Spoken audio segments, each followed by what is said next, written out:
audio. Turn off. I guess here, click it.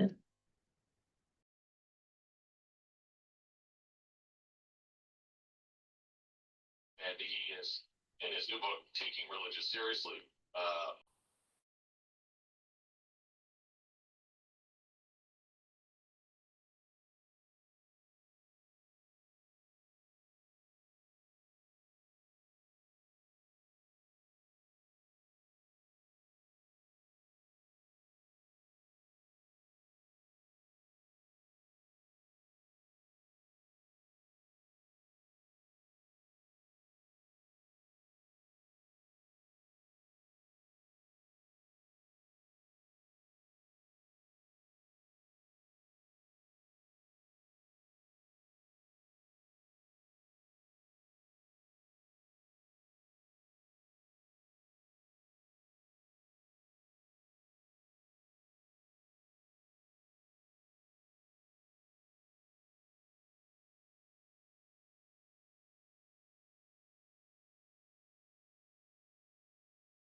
There you go.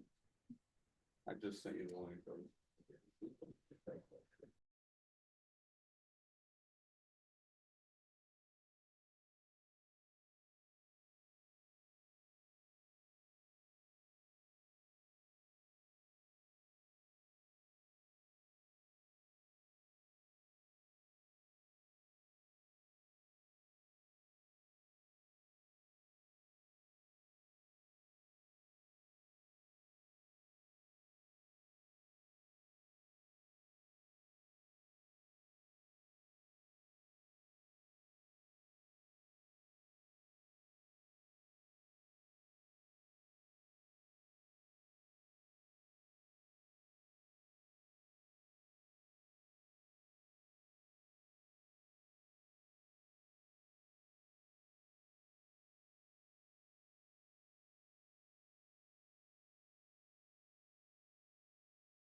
Alex, you ready?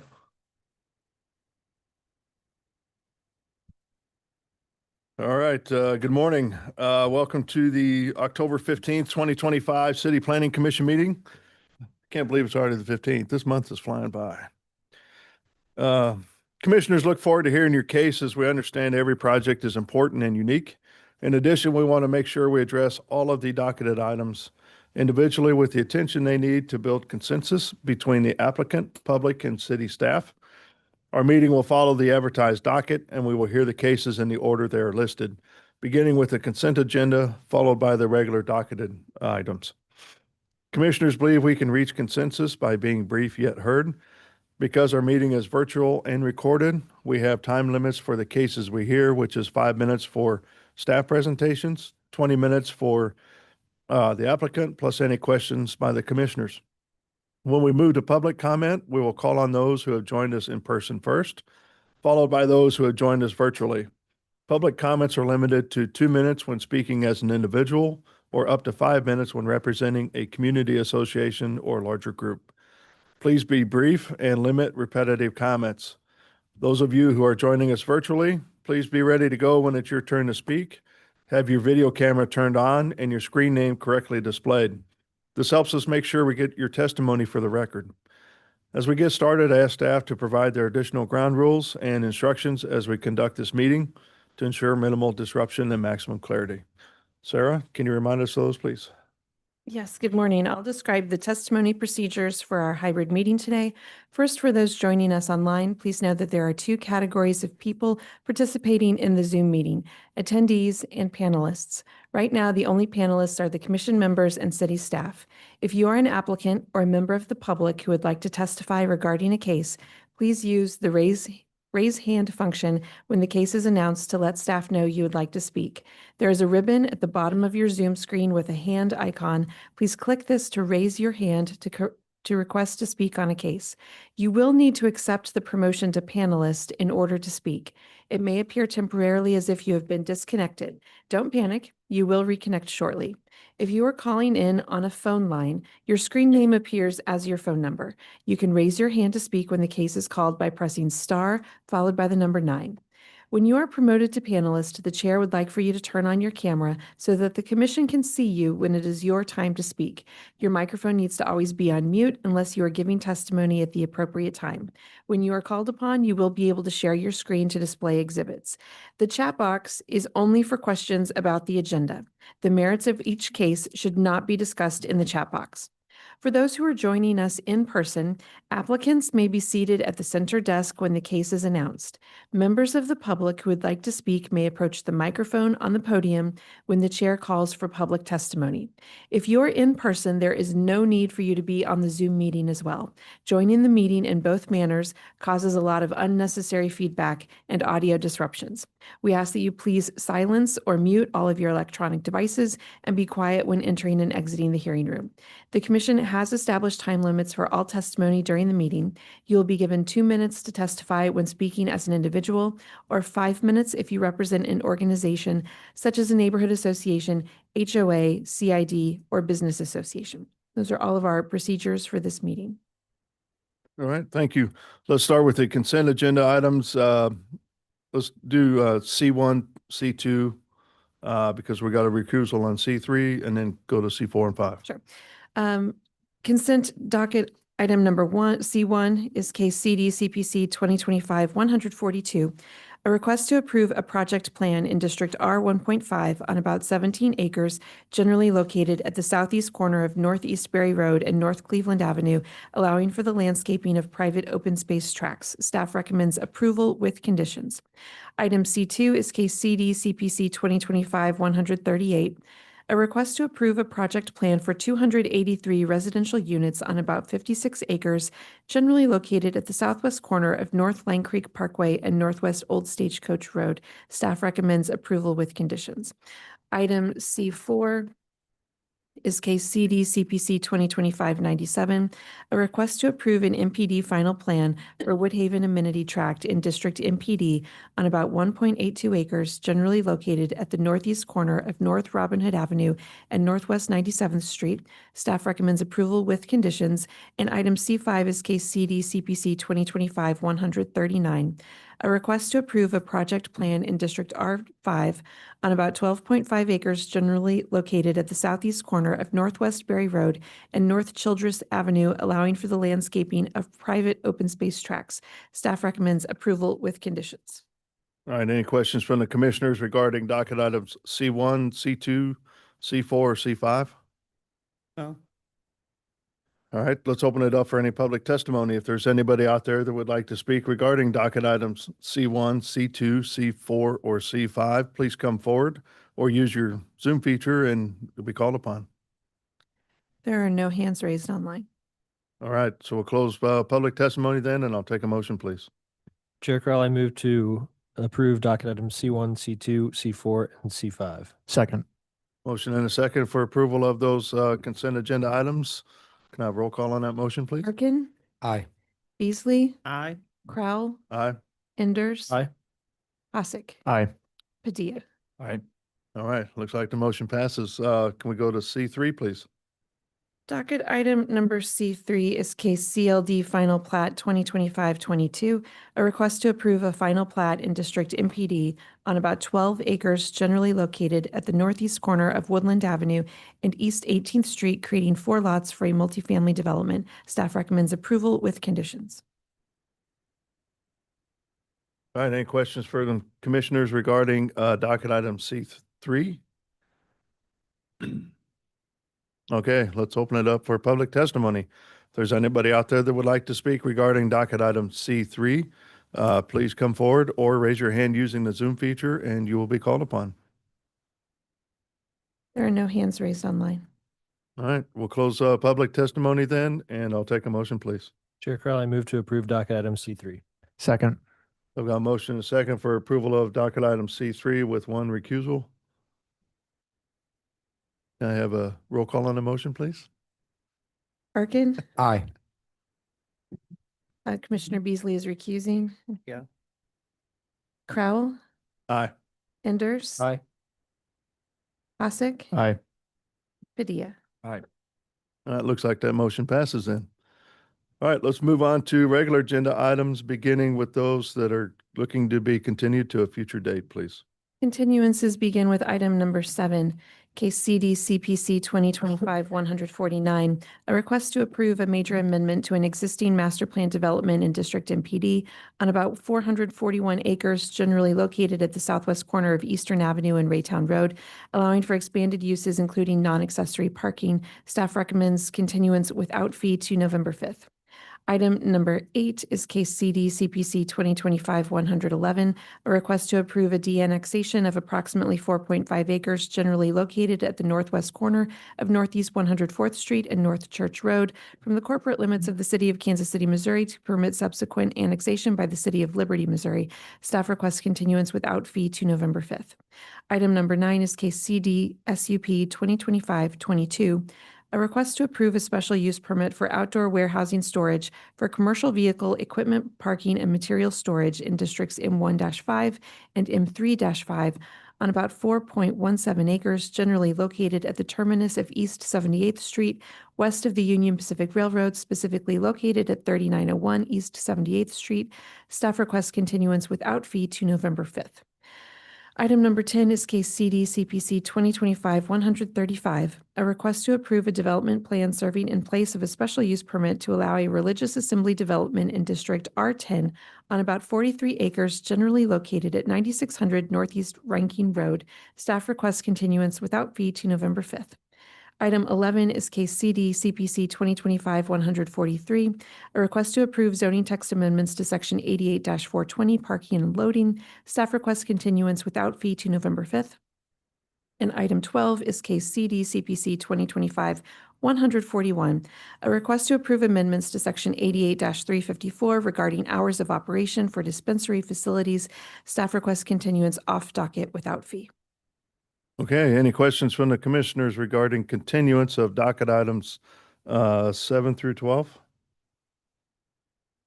All right, we'll open it up for public testimony. If there's anybody out there that would like to speak regarding the continuance of docket items 7, 8, 9, 10, 11, or 12, please come forward or raise your hand using the Zoom feature and you'll be called upon. Yes, sir. Like to make a testimony about number 7, Can- or I could wait until the next. Can you come up here to the microphone, please? State your name and address for the record. Up, yeah, you can go right there to that podium. There you go. My name is Brian Weinberg. My address is 325 Ord Street in the 3rd District of Kansas City. Yeah, we're going to continue docket item 7. It looks like it's to November 5th. So if you can come back then for testimony. Sure. Okay, thank you. Anybody else? There are no hands raised online.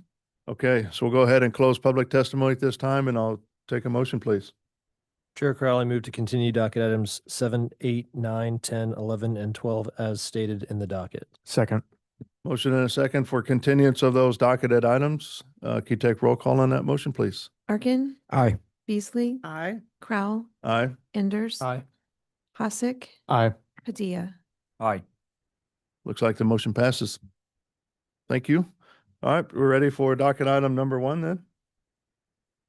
Docket item number 1 is case CD CPC 2025-146, a request to approve a rezoning from District R80 to District R7.5 on about 1.8 acres generally located 150 feet north of the intersection of North Platte Purchase Road and Northwest 78th Street.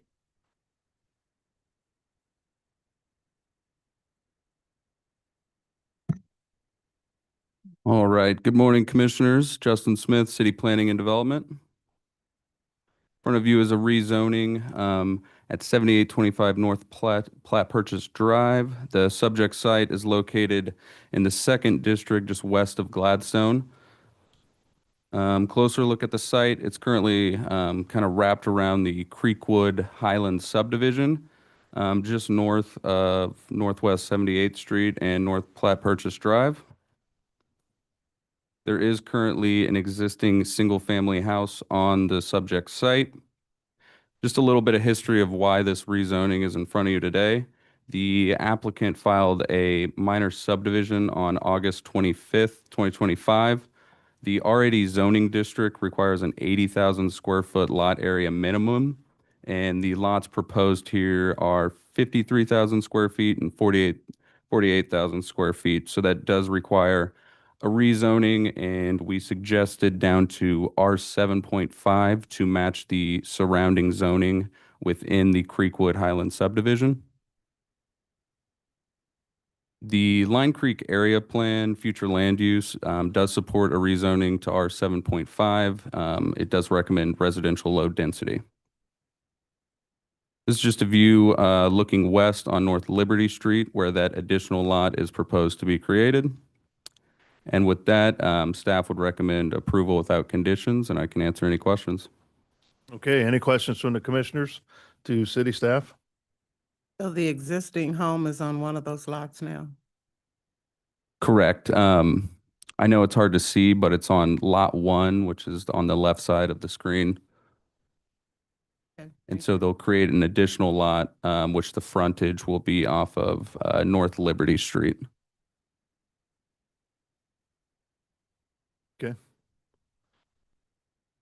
Any other questions? Let's welcome the applicant then. Good morning. Morning. Anything else you'd like to add from the staff? Excellent job. Okay. You live on a property to the north because same ownership, right? I do, yes, sir. Okay. And so you're just splitting off the lower. Okay. All right. Any other questions for the applicant?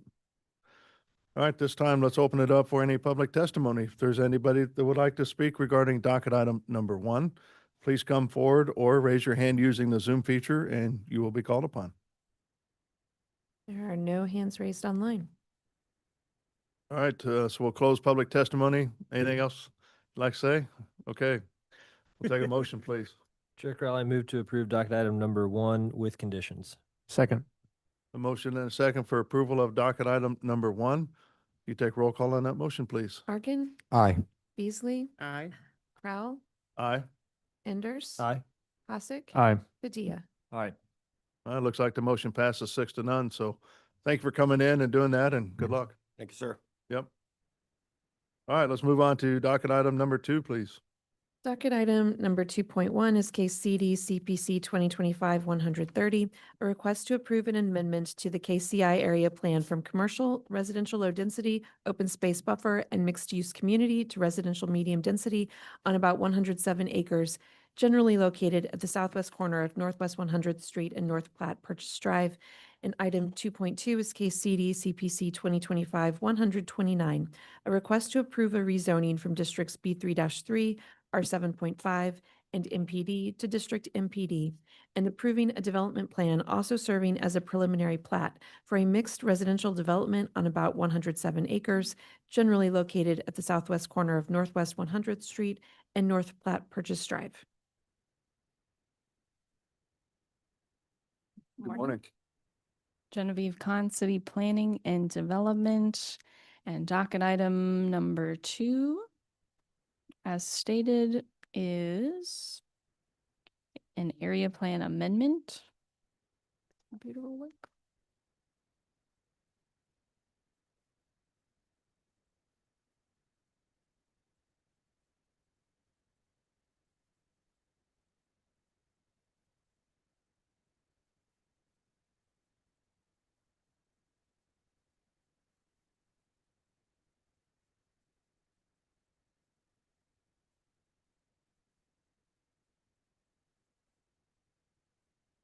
This case isn't as quick as the one before you.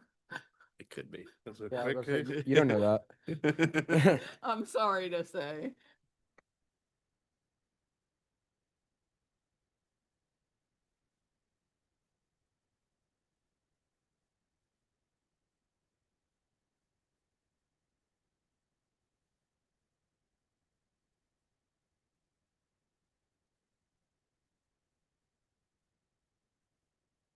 No, it's not. Oh, of course. You gotta restart the computer. Justin, what did you do? Yeah, what the heck? There had to be something.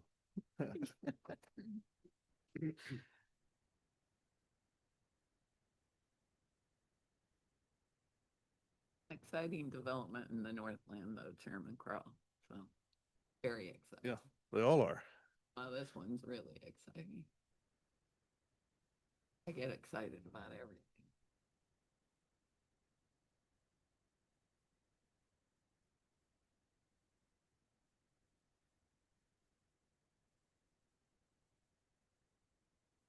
Broken.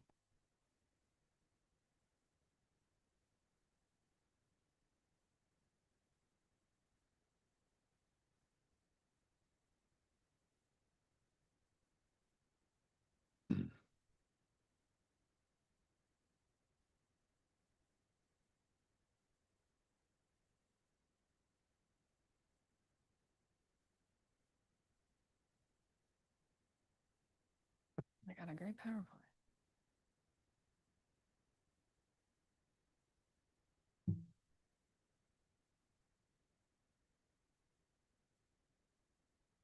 I still need to share it on the screen. Alec.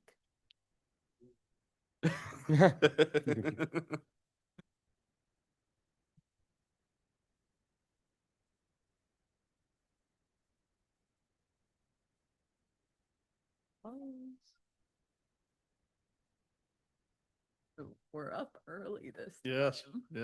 yeah. Right. I jinxed it. I think I jinxed it. Well, we had to go upstairs last meeting. Yesterday was a mess at MPD. Yesterday I had to come downstairs. Yeah, we had to come down here. What? Oh, they, I had to create a second Zoom one, for a meeting, and that took forever. Is it tech issues? No, because finance went so Oh. long. We were told to come hour early because of the length of the docket, And then at 1:30, we were finally sent. And let that me like thing. force quit it out.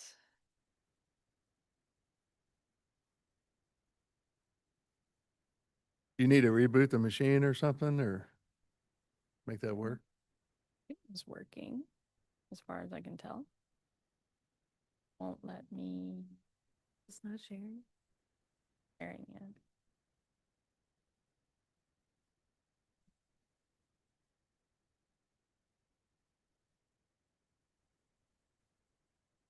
Yeah, and it won't let me force close it either.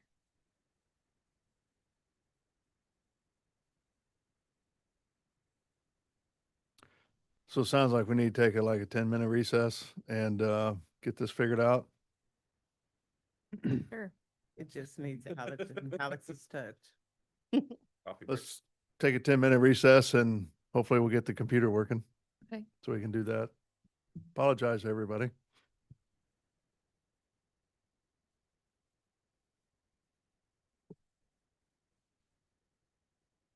Sorry. 10 minutes, 9:35, Like 30. 9:35, Yeah. 10:35. 9:35, What's that? 9:35. Oh, 10, Yeah. not an hour. we may need that long. I don't know. Don't jinx us now. 9:35. I guess someone else. The typologies. Oh, I'm the host. Oh, okay. All the different ones. Yeah, this was like- computer can exit. This one looks like the hood in Springfield. It's just an old farmhouse. Yeah, well, if you go like down, did you ever? go anywhere up North Springfield. Yeah, I don't know. northeast, yeah, northeast. It's just composed of like what, 19, like they're getting. Yeah. And then they were like plopped down next to the other. It's interesting. Kind of what Kansas City is. These are, Kansas City we are have just a like ton of those. Especially in these. northeast, yeah, we're I doing it. was gonna say Columbus Park maybe, but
Are we ready?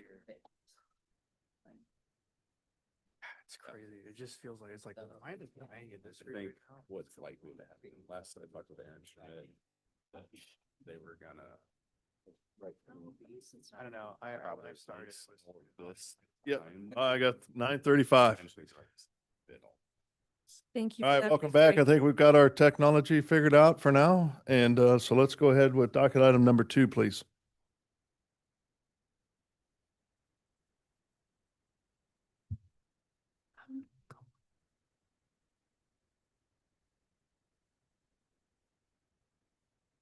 Good. It was working like 5 seconds ago. It's on Oh. too. All right. Sharing online. It is. Yeah, I think Okay. we just have one screen. Yeah, because just not on the other TV. So, All Okay. right. Docket item number 2 is for an area plan amendment and a rezoning to MPD for the Retreat at Woodhaven project. Site is generally located in the northern portion of the city, west of 169. This is the site highlighted in yellow. So it's at the southwest corner of Northwest 100th Street and North Platte Purchase Drive. And it's currently 3 existing parcels, and there's some stream buffer on the southern portion of the site. So looking first at the area plan amendment, you can see the yellow and red. So the future land use recommendation is for residential low density and commercial in this corner here. And so in order to align with the requested development, the amendment before you is to change this entirely to residential medium density, which aligns with the overall average density for the proposed residential project. And then that corresponds to the rezoning to MPD. So right now we have a handful of zonings. We have B3, R7.5, and then there's also some of the MPD area from the Twin Creeks Village project to the south. And so that will entirely go into this, or everything in yellow will go to MPD for this project. And so then the project specifically is a multi-phase residential development that will have a total of 676 units across a variety of building types, which you'll see in the elevations, both for rent and for sale products. So again, variety of building types. We have duplex, townhome style, cottage style, across the entire site. And there's a very large data table in the plan set, but really most important I want to highlight is that 676 units. They'll also have a variety of parking options. So some of the building types will have attached garages. Some of the building types will not have any garages, so there'll be surface parking provided, ample parking provided for this development. This is the phasing plan that was provided. So starting first with phase 1 on the western side of the site, which will be built off of the extension of North Line Creek Parkway, which will come up from the south through the other Woodhaven residential development, be built north towards Northwest 100th Street. And then this development will have a public road going east-west through the middle, and then it'll have a connection up. So the phasing does kind of jump around a little bit, but staff and the applicant team had many discussions about phasing and how that is related to utilities and other public improvements. So we landed on some kind of generalized notes here about when the utilities will go in, like which phases they are a part of. And we understand that there are always changes in the market. So offering some level of flexibility to alter the phasing as time goes on. And then there was a tree preservation and mitigation plan submitted. You can see the red is where the trees will be removed. The green is mostly in that stream buffer area where they will be preserved. So based on that area of preservation, no mitigation was required. And then have the conceptual building elevation. So each one of these phases will require a final plan, which will come back to the commission for your approval. So right now we're kind of looking higher level. And then once we get each of those final plans, we'll be reviewing things like building elevations, landscaping, lighting, more in depth. But this is just to give you an idea of what these buildings will look like. These are some of the townhouse style, and then the duplex style, which will be part of phase 1 in the northwest corner of the site. And then the various cottage style buildings, which will be this corner, northeast corner. So those don't have garages, they'll have surface parking. And then just some street views of the site. It's undeveloped, generally used for agriculture in the past. Looking at plat purchase here, you can see the roads are currently unimproved. So that's another discussion that we'll have with the applicant team and staff. But overall, the staff is recommending approval of the area plan amendment and approval with conditions. And then, oh, my last slide didn't make it in. There is a list of corrections on page 9 of the staff report that are related to some notes from the Parks Department, and then some water and sewer comments from Water Services Department. And the applicant's going to go into more detail about those, but those are on page 9 for reference. And I can take any questions. Is somebody from Parks here to talk through their corrections? Ricky Sanchez is online. And staff from Water Services is available as well. All right, any questions for city staff? All right, let's welcome the applicant then. Good morning. Good morning, members of the chairman and members of the City Plan Commission. My name is Patricia Jensen with the Ross Fretz Law Firm, with offices located at 4510 Bellevue in Kansas City. The applicant team is with me today. It includes developers of everything within this plan that's in front of you, as well as Matt Kist. He is the engineer on this project, and he and his team have been preparing the plans. And then we've got, to Matt's right, we've got Davis Maxwell. He is with Capstone. And then we have Sean Woods, who is with Ashlar Homes. So we are very pleased to be in front of you. This is an exciting project or development in the Northland, especially because, as Chairman Crowell knows, there's a big hole in that area that has lacked development. And I can go way back into history. It's lacked development because of the lack of sewers. Our firm was involved in getting sewers extended so we could start really developing the heart of a lot of the Northland where we had a donut hole. Also, before I start talking specifically about this project, and some of our condition corrections relate to the fact that a number of the public improvements and the extension of the streets are provided in the Twin Creeks MPD plan, which you all know is currently under construction. And we believe that those conditions should apply there and not be put on these developers who aren't creating the need for it. They are also part of an overall TIF plan called the Plat Purchase Redevelopment Plan. And that plan is providing project costs for some major public improvements like Plat Purchase Road along there. So I will, how do you just want to forward it?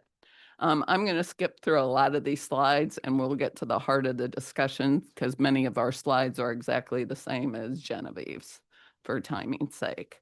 So as Genevieve summarized, it's about 108 acres out there located at 100th Street and North Platte Purchase Drive, and we're rezoning it to MPD Master Plan Development to allow for the residential housing community, which has a mixed use of duplex row homes and cottages in 5 phases.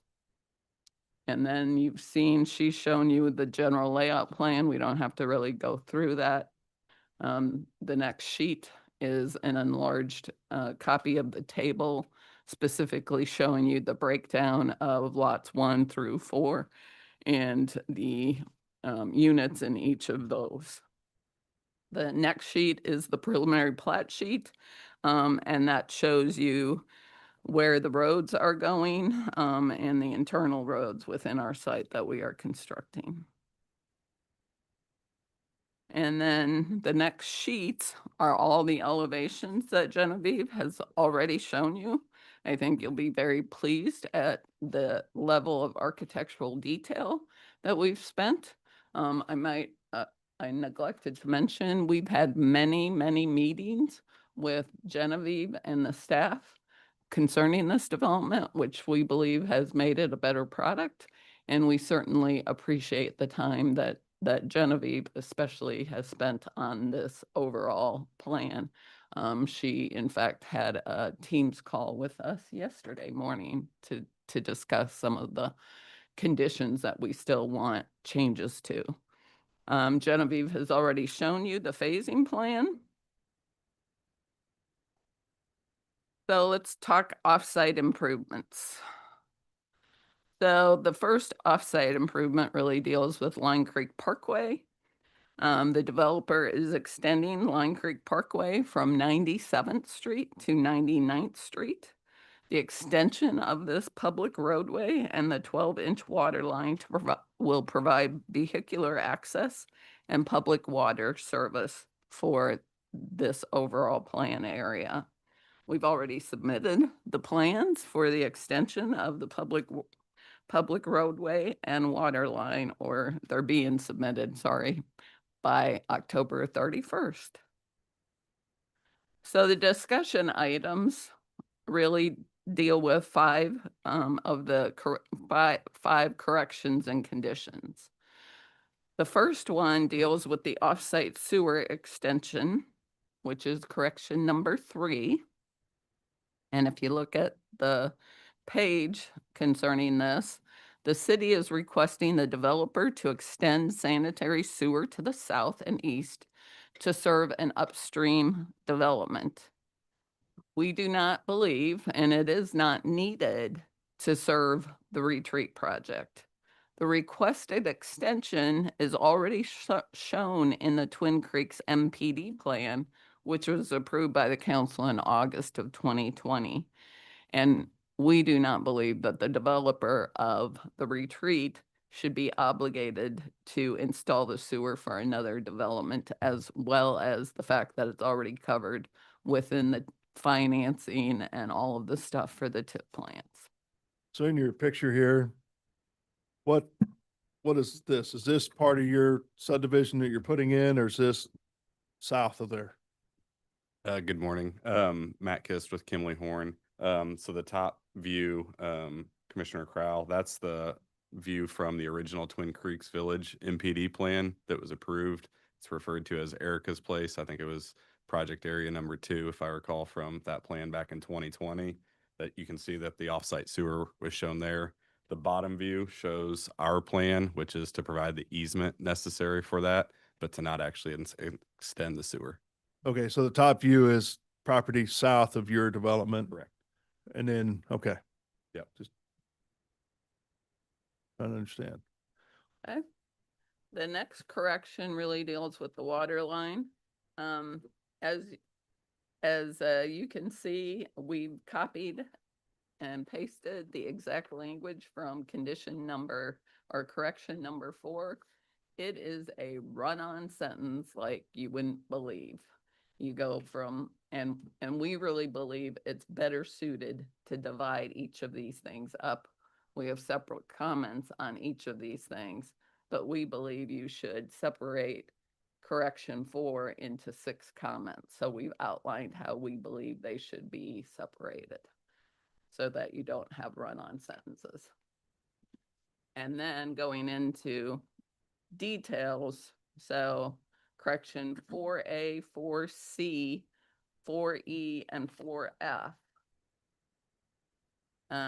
4A show and label the public water main infrastructure to be constructed as a part of each phase. We've shown that on the plan, correct, Matt? Yeah, we've got notes within our phasing plan that demonstrate how that's been provided, which also relates to 4C as well.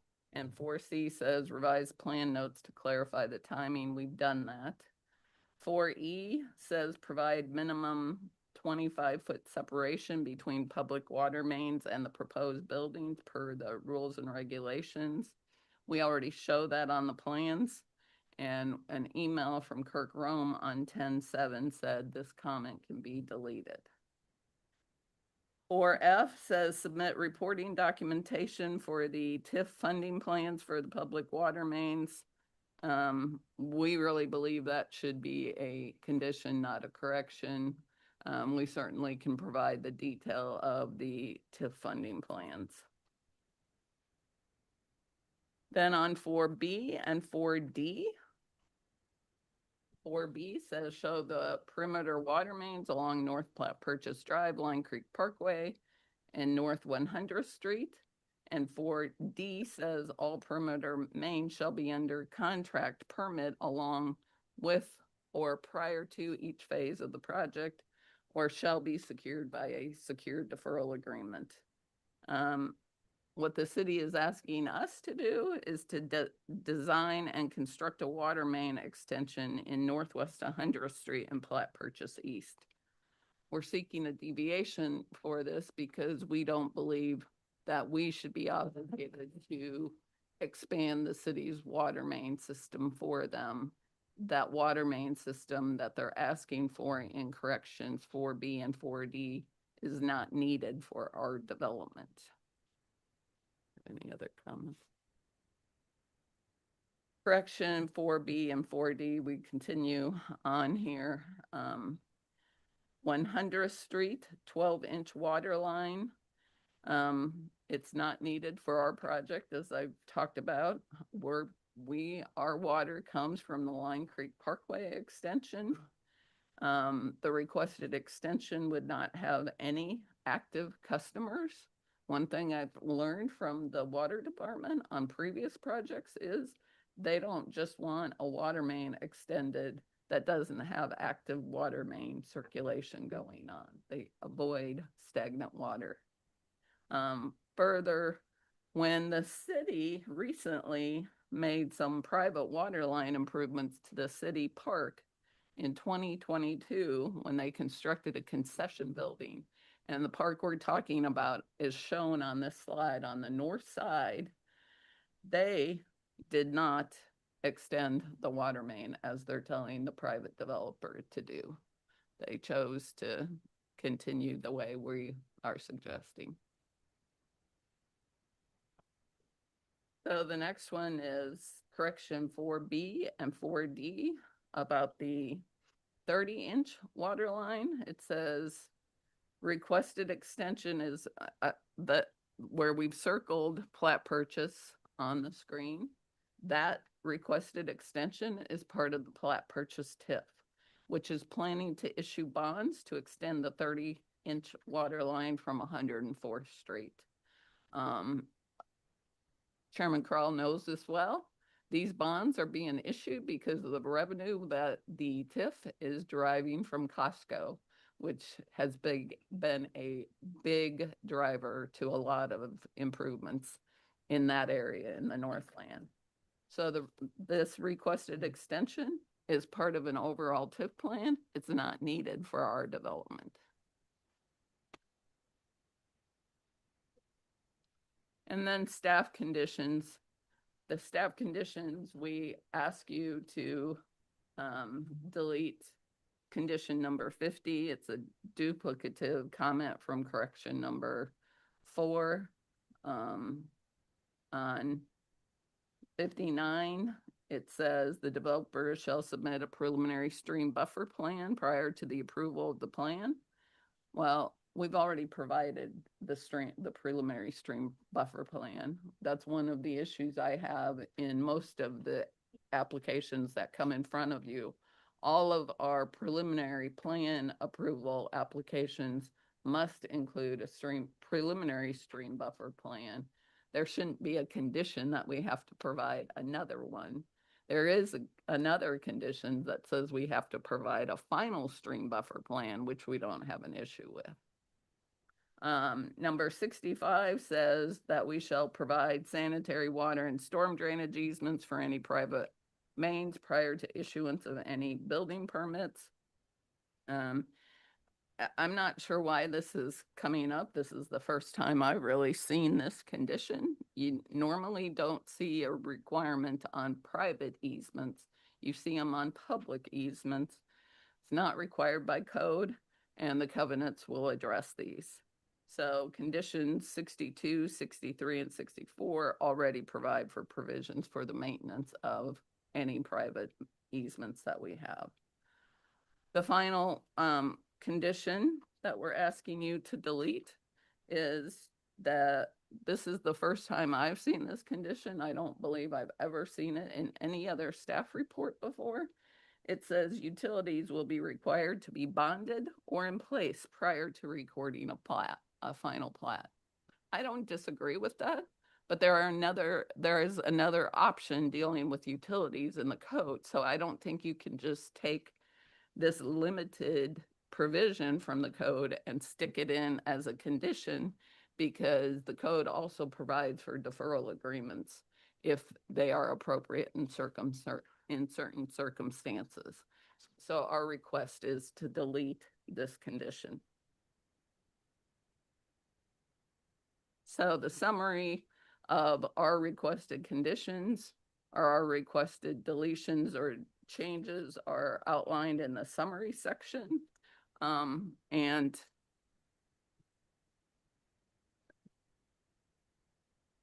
then Matt or Sean or Davis, do you have any comments you would like to make about what you've been doing? I mean, these are two guys who have two separate developers who have been working very jointly to provide a good product for the Northland market. So. And with that, we're available for questions.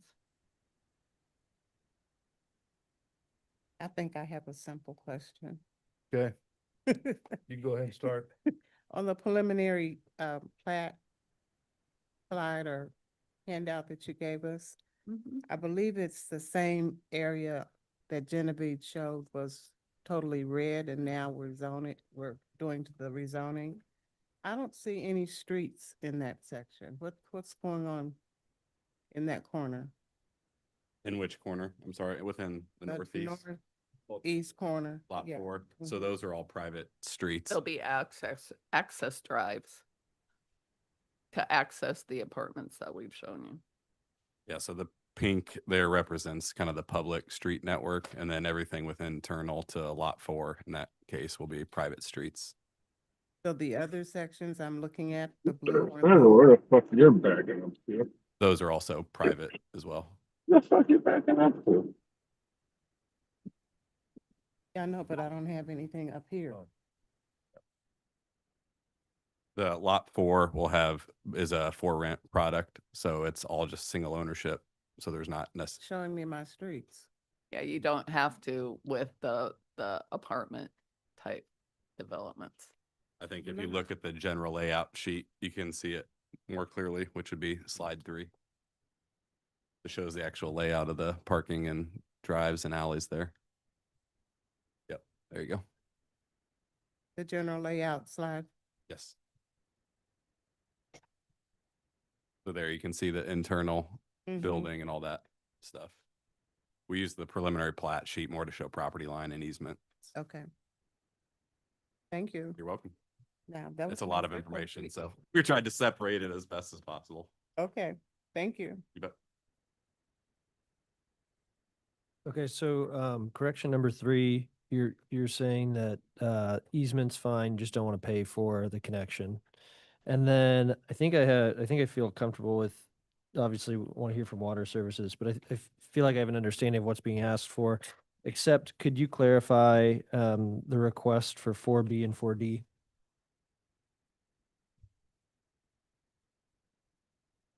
Other than the request to break down four into the multiple. Yeah, I think I sections. am understanding the logic for everything that's been, requested for 4A, C, E, F, and then the other conditions. And so specifically B and D, can you just kind of go over that one more time? Sure. Yeah. So 4B and 4D are really related to the offsite infrastructure, specifically for the water mains within Platte Purchase on the east side and water mains within 100th Street on the north side. We feel that we've already provided extensions from Line Creek Parkway to service the development and internal, and that since there's already a TIF plan for the Platte Purchase water line, it's not needed there, and that there's already been a precedent set by the city for not installing water line within 100th Street. And so I completely track with the idea that if a TIF is already going to pay for the improvement on North Platte Purchase, that's already accounted for. But across North 100th Street, so primary rationale for not wanting to build it is just that it's because it's not serving the site. Correct. Yeah, we're already extending water lines within there that provide water service to each of the buildings, also provide fire protection service there. So that main really would just sit there and it's not going to have active customers attached to it. And then I'll ask staff the same thing later, but in your all's opinion, just because I don't fully understand how we plan infrastructure and what serves, who and how we benefit in the future. Like, will this project be benefiting from similar agreements where other developments extended the line at their cost and now this project's the beneficiary of it? I think the only point I could make too is the sanitary sewer, which Patricia alluded to at the end, which was installed on the west side of the project. We're connecting to that sewer, but otherwise, no, we're not, connecting to infrastructure that's been installed by others. And then and again, I'll ask staff the same question, but in your all's professional opinion, working not only in Kansas City, Missouri, but other places, what is the right process for infrastructure like this in terms of when new developments should connect to the grid or not? That's a bit of a philosophical question, but I think it's related to when there's a need, right? Fundamentally putting infrastructure in the ground just because that's the standard doesn't always just make the practical, pragmatic sense. So I could understand if there was, if we needed that water line in 100th Street to get service, obviously I think that's our need, but since we're already providing provisions, I don't think it's on the applicant to do that. Got it. Thanks. Anybody else over here? Got some questions for staff, kind of similar along those lines. Okay, well, let me go through mine then. Yeah. Just trying to understand a couple of things. So first of all, Line Creek Parkway, you're building it as part of this project just up to the southwest corner of your lot. You're not going to take it all the way up to 100th Street. Is that what I understand? Building it up to about the midpoint, which is 99th Street. The reason being we're stopping short is that at sometime in the future, 100th Street has to be rebuilt. It's going to be completely reprofiled in order to get grades to work. And so we don't want to put in a roadway that's going to be torn out by Public Works. So there won't be any connectivity. Who knows how long it'll be before 100th Street is actually built. So there won't be any connectivity from 99th up to 100th. In the immediate phase one, that's a true statement. But I think there will be, as you fast forward, 5 years down the road when this, along with the Woodhaven development, gets built, there will be at some point. And then 100th Street itself is going to be Tiffany Springs Parkway. So you're looking at one of your deviations to be, don't follow some of the parkway standards as far as, is that lot 4? So which way will the buildings face? Will they face? Yeah, so our buildings are designed so that they have what appears to be a front door from the parkway from the north side. So they'll face north? Yeah, but instead they'll of have, south? correct, but they'll Okay. have vehicular access. Okay, the south will be like a garage or something back there, or I guess they all have Yeah, they're kind of doubles. parking back there. And Yeah. so then, and then even that along the Platte Purchase Drive, those will face Platte Purchase as well. We haven't, I think those, I mean, similar like lot 4, you know, they'll have those cottage buildings have the appearance of front doors on the east side as well with vehicular access from the west. Lot 1 would be pretty similar to what we showed for lot 3 there with you. So lot 1 is the one that I'm looking at. Okay, so is that the southeast corner there Yep. with I'm looking at C2, your general layout. So the pink ones in the southeast corner. Yeah, correct. Those are Okay. what's shown as the duplex product, which we had those elevations earlier. Okay. And even the same in lot 3, they'll face north, up against 100th Street. Correct. Yeah. Okay. And then you want the deviation along Plat Purchase Drive. So instead of the buffer, so it'll be a 30-foot offset is what it's going to be. You're looking at. I don't think we've got a deviation for plat purchase. I think our deviations are for Line Creek Parkway and Tiffany Springs Parkway. The intent is on those is to match the Twin Creeks plan to the south and the Woodhaven plan to the west, which removed the city's responsibility for a 30-foot maintained buffer. Okay. I guess moving on to the sewer. I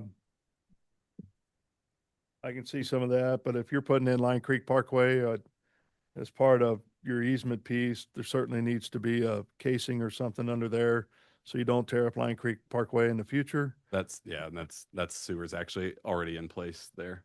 So So the southwest corner is already in place. I'm looking at your sheet 13 of your presentation.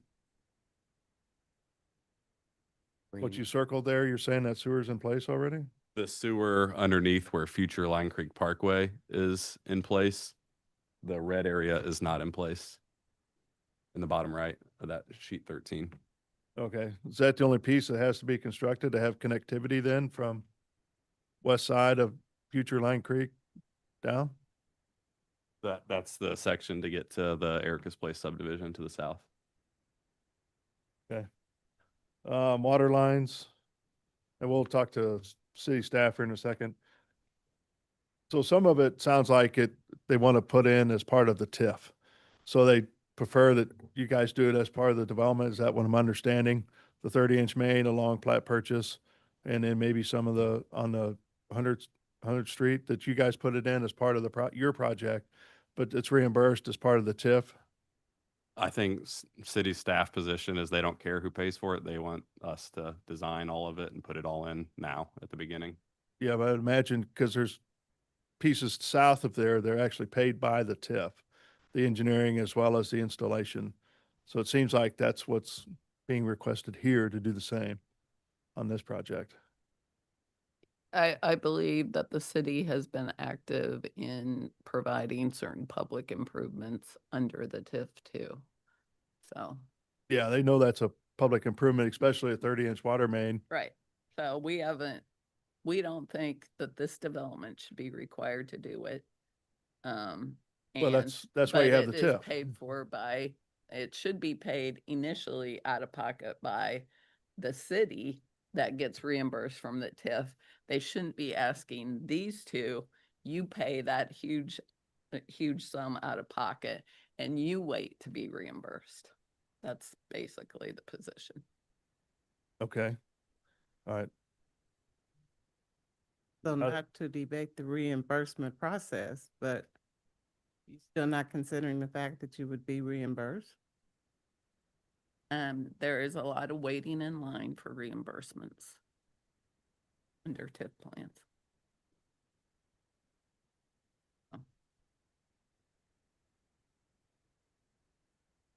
Okay. One quick question. So the area we were just talking about, the sewer easement, is that, I mean, I guess maybe is that what they're relating to on 65? Is that the condition where they said private? I think condition 65 I think it's alluding to the fact that they want public infrastructure to be bonded. But it's a very, I think that's 66. The easement. oh, Sorry, 65 was the, easement. Yeah, 65 was really requiring, they want private, what's alluded to is they want private easement over the top of private utilities. is this not connected to an existing? This is not a private, this is public easement then? We're showing the dedication of a public sewer easement to the city. Give the adjacent development a pathway to install their Yeah, I sewer. don't believe that relates to 65. Correct.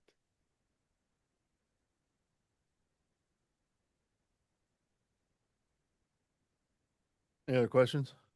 I mean, for city. Okay. Anybody else for the applicant? So that's, who's representing this? Is that Travis or is that Kirk? Yeah. Or is that? Mr. Chair, Travis Kiefer with KC Water. I got several staff on that will talk about the various aspects of that. So Kirk Rome Okay, will discuss the water mains over there, and Philip Taylor and Luke Casper regarding the sanitary sewers and stream buffer comments that the applicant had. okay. So, Mr. Kiefer, are you okay with, so they have their presentation, so page 14 of their presentation, they separated out correction 4 and A through F. Are you okay with that to start off with, so we can kind of keep track of that? I mean, as long as all the components are in there, then we can talk about it as Okay, we go, as long as it's All right, there perfect. in its entirety. So okay, I guess a couple of points before we get going, as far as the main extensions, the sewer main extension. The question came up, are they taking advantage of what's been extended before? Yes, the sanitary sewer was extended, and so that was provided for the site. As far as the water main extensions go, those have been requirements of development to extend the mains around the perimeter of their site. That's how mains are extended and are developed in the city. So with that, if you have a specific one, I'll go ahead and turn it over to Kirk. He can go over the remainder of the water issues. And okay. Morning, Chairman and Commissioners. Kirk Rome with KC Water. Good morning. I'm happy to talk about the water main extension requirements. So, like Travis said, they're part of our rules and regs and ordinances on all developments. We do require the distribution system perimeter water mains to be installed. And like Matt mentioned, if it's TIF funded or developer funded, that's not an issue with us. But the main in 100th Street is required to provide system redundancy, fire protection. That's where the fire hydrants would connect to on those perimeter streets. And the 30-inch would also likely qualify for city cost share. As far as connectivity with that main in 100th Street, we would anticipate that it would need to connect down Line Creek Parkway. So it would provide looped connectivity and redundancy for that water main system.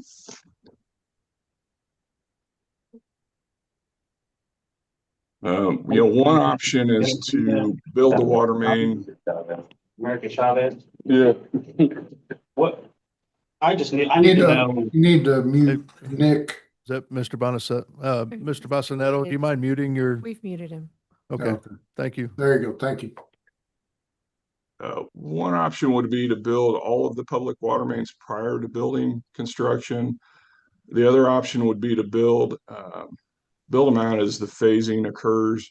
And the issue with the plan is that it didn't show the phasing of the water mains. It noted that the water mains would be installed with phasing, but it wasn't real clear on how that was going to happen. And in fact, the water main in 99th Street is shown on the plans as not connecting to anything except future water mains by others. And to us, future could be, 50 years from now. So that's kind of where we're at. And also, those water mains are significantly far from the existing terminuses, about 3,000 feet for the 30-inch along Platte Purchase, about 2,600 feet to the south in Line Creek Parkway, and then the the length along 100th Street is about 2,600 feet as well. So I think it's been mentioned a couple times. We don't get involved typically in the funding. It can come from TIF, it can come from neighboring properties, but it is important to build these out so the downstream folks, the future developers, can have something to connect to, and maybe there's some discussion that can occur as far as cost share or something with the park property, but I do see it as important that those perimeter mains get installed with the project, or at least agreed to in a deferral agreement as part of that. Thank you. So Any just to questions? understand, the 30-inch water main, if it's built along the east side of North Platte Purchase, I mean, it's a transmission main, but there's still a gap between 96th and where that would need to connect. Yes, there's a gap. It's about 3,000 feet south of 100th Street. So there's a gap between the south property of this project and 96th Street. Okay.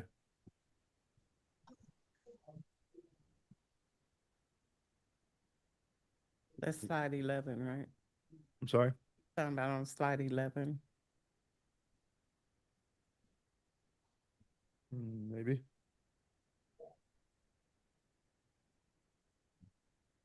Does that address the water comments for you, Chair? Well, I have a follow-up question on water. There was a comment that there was a precedent set where there wasn't an extension for a development. Can you shed some light on that?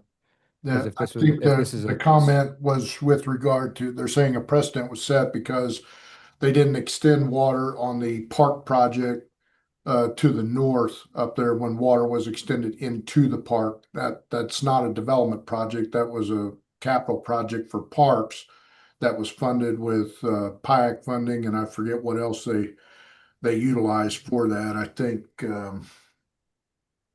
when was that? About 5 or 6 years ago is when that was done, when the main was extended down from 108th down to the entrance of the park on Platte Purchase Drive. Okay, thank you. Do you have other questions? Luke and Philip to address the sanitary sewer and stream buffer issues. Okay. Let's go with the sanitary sewer, if you don't mind.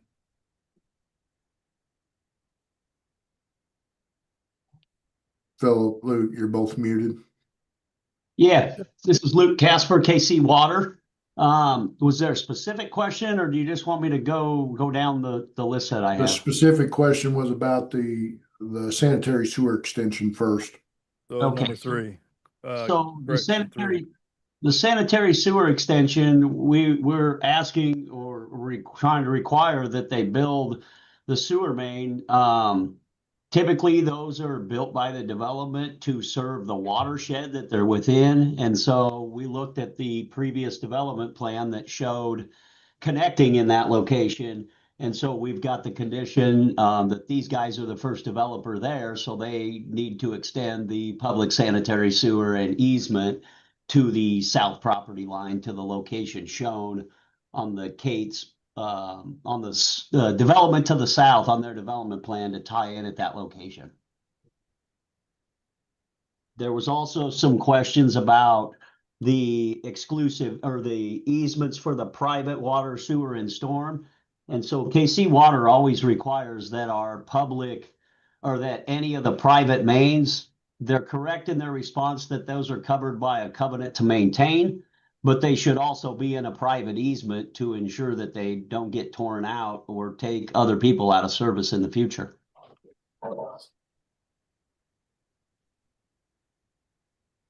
Okay.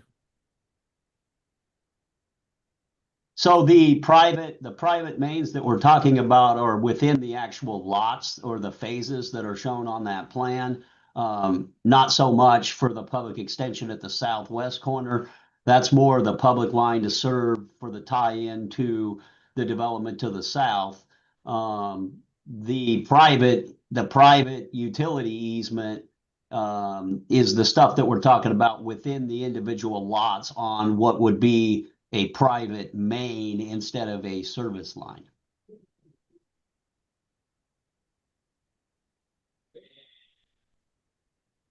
That's number 65. I need to read that one again. Yeah. Yes. Provide sanitary water, storm drainage easements for any private mains prior to issuance. Can you state again what the concern is? Why you need a easement on that for the private system? Yeah, I I can mean, explain that. The private main serves multiple, in this case, it would be one lot, but there's for sale units within that lot. And so it would serve multiple, basically multiple lots. Anytime Okay, you split because those off. It's not a service line. A service line serves one unit. Okay, When because you it have for serves sale some units, for sale units. then Okay. it becomes a private main. And so that main would fall under in a private easement and be covered by a covenant to maintain, so that the owners, as they purchase those, would get a copy of that because that's recorded, and they would get a copy of that with their Okay, owner information. I get it. So it's because there's the for sale units in Ver- there where that's located? Yeah, if it's an apartment building or something of that nature, then there's just a service line that runs to it and that's it. Or if it's all rental. What's it? Sean Woods with Ashlar Homes. We're going to be the ones building the townhomes and the duplexes. I think they have confusion on who owns what. When we sell these, the customer owns the corners of the foundation. They do not own the grass in the front yard. So there is the HOA is going to own that property and the lines belong to the HOA run through it. There's no reason to put an easement over the top of something that the HOA owns. Yeah, but if they buy the actual structure in which they're going to live in, what's the guarantee that they're always going to have water available if it's a private line? You can And they go in and won't. cut it off, or if it's considered more public and they have their service. They're part of the HOA who owns the The- property that the water line runs through. Chairman don't. Crowell, the HOA will have declaration covenants and conditions that are recorded with the plats. So is this essentially condos? It's not a condo. Not a condo, but I And mean, the city cannot enforce declarations or CCRs. That's why it's a covenant. So. we can continue to have discussions post CPC.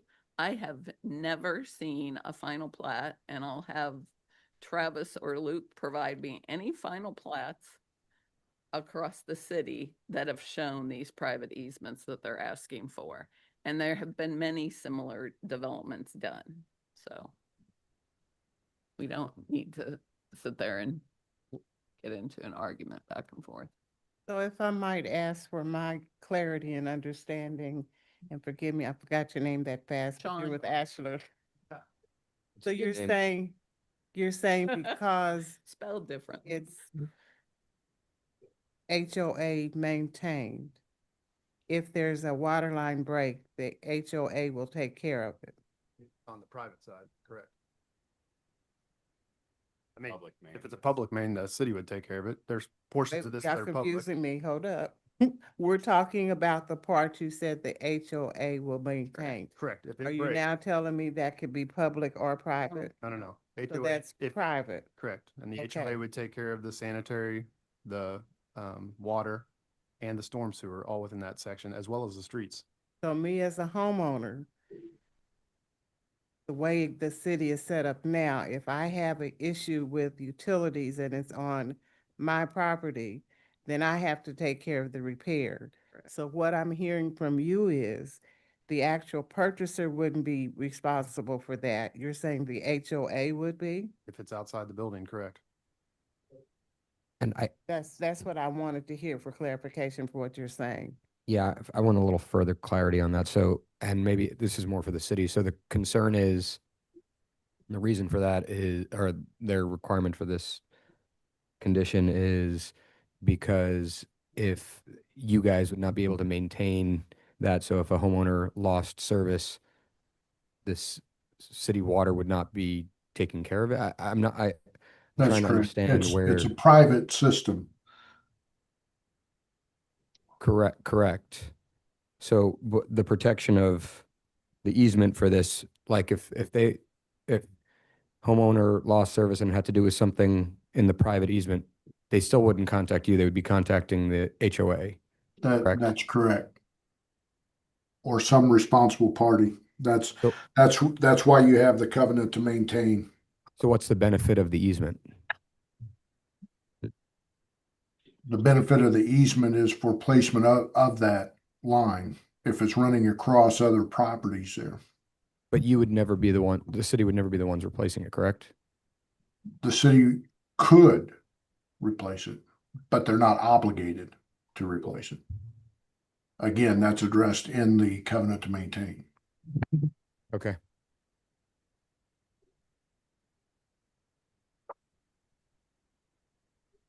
Any other questions from the commissioners? But that's not the 30-inch line, that's the 12-inch line.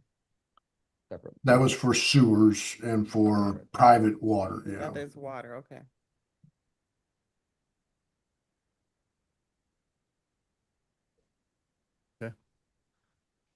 Anything else to add right now?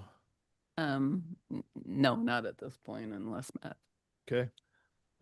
Let's open it up for public testimony. If there's anybody out there that would like to speak regarding docket item 2.1 or 2.2, please come forward or raise your hand using the Zoom feature and you'll be called upon.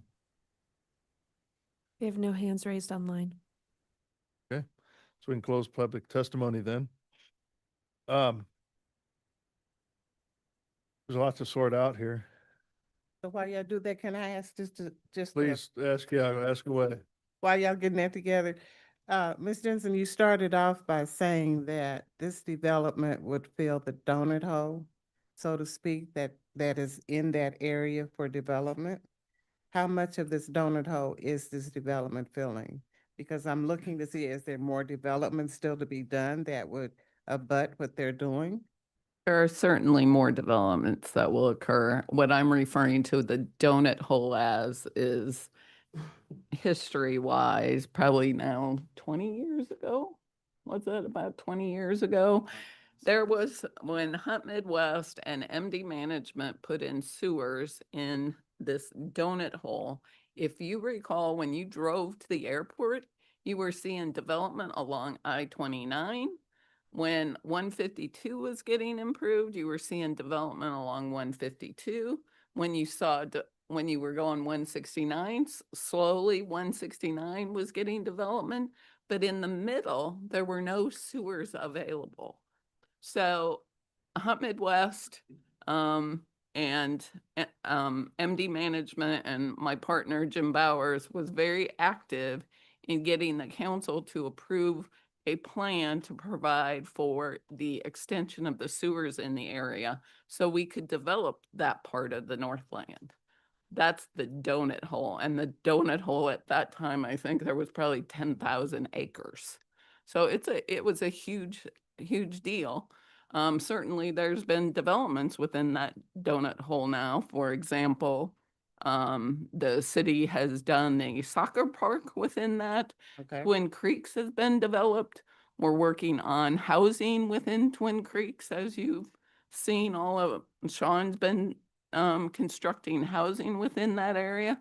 There's a number of improvements that have been occurring now since that 20-year history occurred.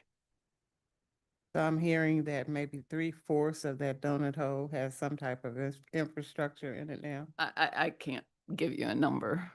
That would be just Visual, give me something, Patricia. I would be pulling something out of the blue. I do not know. Okay. Matt may. This was my thought process. I will say this. I am not an engineer, so. My thought process was how much more new development above or north of this project would end up benefiting from what this project is putting in from the questions we had asked earlier. That's why I was trying to figure out how much is left. Yep. I mean, in general, I'm in favor of developments making the connections that others will benefit from. So going off of the lists from the summary, Correction number 3 is a kind of unique one, and depending upon how, how far on that end of the spectrum I want to be personally in terms of new developments should make the necessary connections. I'm okay removing correction number 3 because I do feel as though it's such a unique one where it just feels different to me. I don't know why it does. So I'd be okay deleting 3. I'm okay deleting 4A, C, E, changing condition 4F from a condition to a correction, and then removing conditions 50, 59, 65, which are in order a duplicate already provided, and then 65, as we were just discussing, in my view, is not necessary. For 66, I would look back to staff as to whether it's actually necessary to have it be bonded.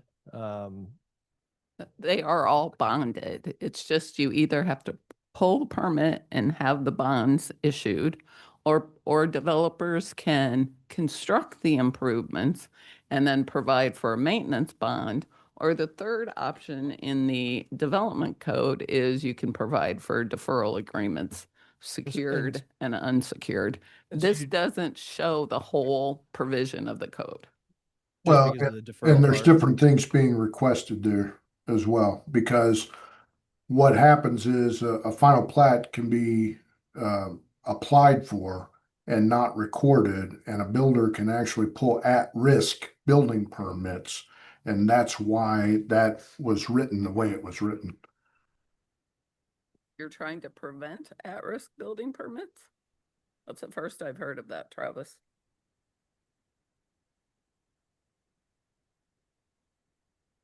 So the applicant's issue with it is not is that it doesn't allow for the deferral option. Right. It doesn't state the whole code provision. Okay. And is that something that we'd want to, I guess, water services, that we'd want to make that more complete instead of striking? So I'm curious, which one Sorry, of those 3 do you? can- He's talking about item 66. Yeah, 66. Would you prefer that that be written in a more complete manner per the code as requested by the applicant, or stricken? Yeah, I mean, it could be added to if they want to add secured deferral agreement. Okay, great. And then, so that leaves, in my opinion, of where I stand on these, the connections along North Platte Purchase Drive and then 100th Street. And the connection for North Platte Purchase Drive, if it's already being addressed by the TIF, I just assume not include that, but I would like to see, personally, based upon my very limited knowledge of how this works, the connection along Northwest 100th Street, knowing that this is going to go to people who might understand it better, and it could then be removed at that point. Who's doing the improvements to Platte Purchase Road itself from wherever Cooper's Hawk is up to 100 or the park? Are you guys doing that? Hunt Midwest is the developer of record now. Are they putting this water line in as part of that? They're sorting through the funding currently. Yeah, they're planning to issue bonds around the end of the year. But they'll put the 30-inch main right here adjacent to your project? as part of- I'm not sure what the latest conversations are. And that tranche of bonds is being issued as a result of how well Costco's doing. Yeah, I just have hesitation taking it out till that's worked out. And yet that can be worked out prior to ordinance, in my opinion. It seems like. So I don't really want to take those water mains out at this point in time. Okay. How'd you feel about the others? I think I'm on board with you on, would you say 4A, C, and E? And F, changing F from a condition to a Okay, yeah, correction. with that. Or change it to a condition, not a correction. Yeah, but I don't think I'm on board with number 3. That's just me though. Okay, you think that they should pay for it? Yeah. Any other thoughts? I'd rather see a complete project than for someone to come back and have to redo something. So if they can work out how they can get reimbursed, I would rather see that happen. You don't see that happening? I would rather see that happen. Yeah. Well, number three, I don't think they'll get reimbursed for, but, okay, I'm gonna go ahead and make a motion knowing that you all can. Wait a minute, Tyler, I thought that's what they were saying, is that they can get reimbursed with That the was- process. Yep, that's, Water lines, like the 30 and Sean 12. can provide Yeah. Can I, more can I make a comment real quick? I've developed in KCMO for a while, but I've developed Spring Hill, Blue Springs, Lee Summit. I've never built somebody else's sewer line for them, ever. Given them an easement, for sure. I mean, that's, if you need to connect to that sewer as a developer, I mean, by happenstance, this piece of property was owned by the person that owned the property to the south. So if they needed that sewer, they should have built it before they sold it. But always we give people easements, but we don't build infrastructure for people. Yeah, as As a part of, developer. you know, building that sewer, they'd have to go to through your property to build it. And trying to get an easement or get any help with that or whatever, it's almost impossible. So that's why, in my opinion, it should be built now so that it's done, it's in, and But it that's can what, be used down the road. and I understand that, but we're saying we're giving the easement right now. We'll put the easement right there. Well, so you're they giving can- a 20-foot easement, but they're going to need more than that to do the Give 'em- construction. I'll give them 50. I mean, you tell me what size. I'm happy to give them whatever you think they need to build a Yeah, sewer. I just never have built somebody's sewer line for I them. still think it needs to be built as part of the project. That's, you can, I'm just a recommending body. So, I mean, the next level, I'm sure there'll be a lot of discussions that takes stuff like that out. all right. Anything else, Commissioner Beasley? I'm good, thank you. Commissioner Padilla? I agree with what you're saying. So like, I just want to understand on the water lines. So like, normally what's the, who pays for it in most projects? Like, because you say they're gonna get reimbursement, and when you say that there's a waiting line to get reimbursement, like, but that's part of the process. I think just in general, the developer's required to put in the water lines within their project and around the perimeter of the project up to the limits of the project. What we're talking about as far as reimbursement is what they're stating that the TIF is going to build and then getting reimbursed by the TIF. And typically that, again, the TIF developer or a developer would build it and then apply for reimbursement from the TIF if it's an approved TIF project. So Travis, one other question for you while we're talking about that, just piggybacking off that. There was mention, someone else, I think Luke was speaking and mentioned something about cost sharing. So would there be cost sharing with the city and then they would apply for the remainder in TIF so that they're not hitting it all up front? That was on the transmission main. Yeah, and again, typically, if there's no TIF involved, then we would look at that as the developer would be responsible for up to that 12-inch main, with the cost of installation of a 12-inch main, and then apply for cost sharing with the city. And there's no guarantee of the cost sharing, but we do allot a certain amount of funds each year for cost sharing for the construction beyond the 12-inch then. So in this case, it's a 30-inch. So they'd be responsible for a 12 and a cost share would be responsible for the 30. In TIF funded projects, typically the TIF funds whatever the cost of that main is going to be so that it's not passed through to the ratepayers. He's telling you that option isn't there because this is a TIF project within the existing TIF plan. I'm not going to belabor this point, Chairman Crowell. You all know that my position is that you can only charge of a developer what is required by them. You can't charge what is done for the larger city plans and expansion plans for their water and sewer systems.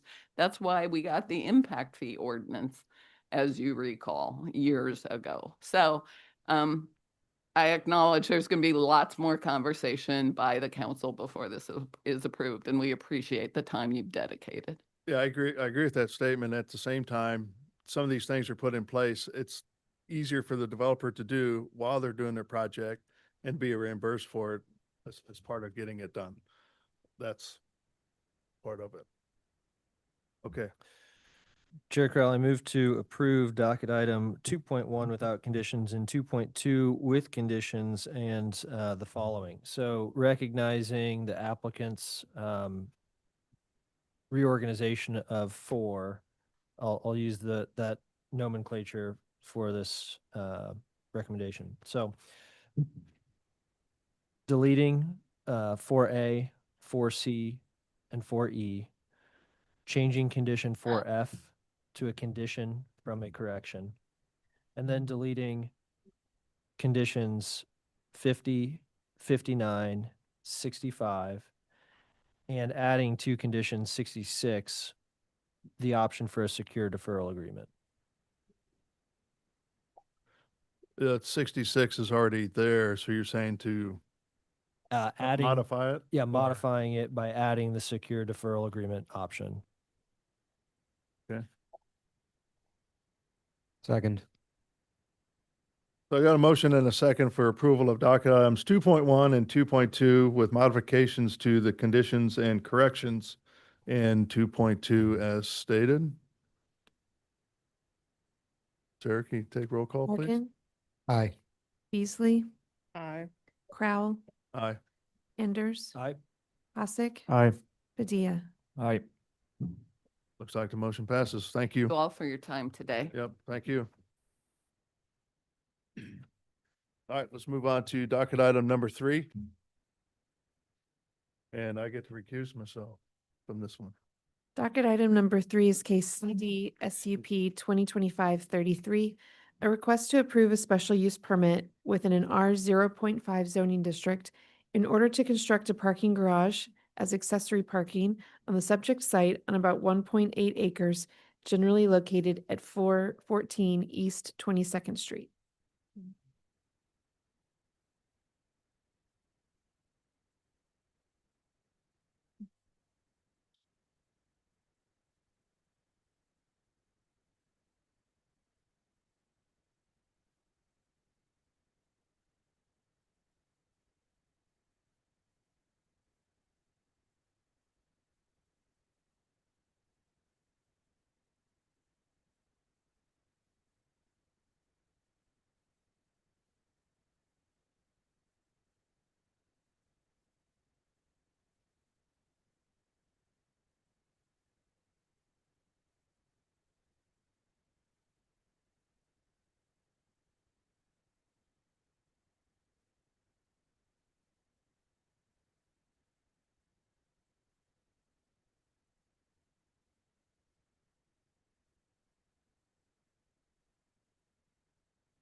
Or are we up now?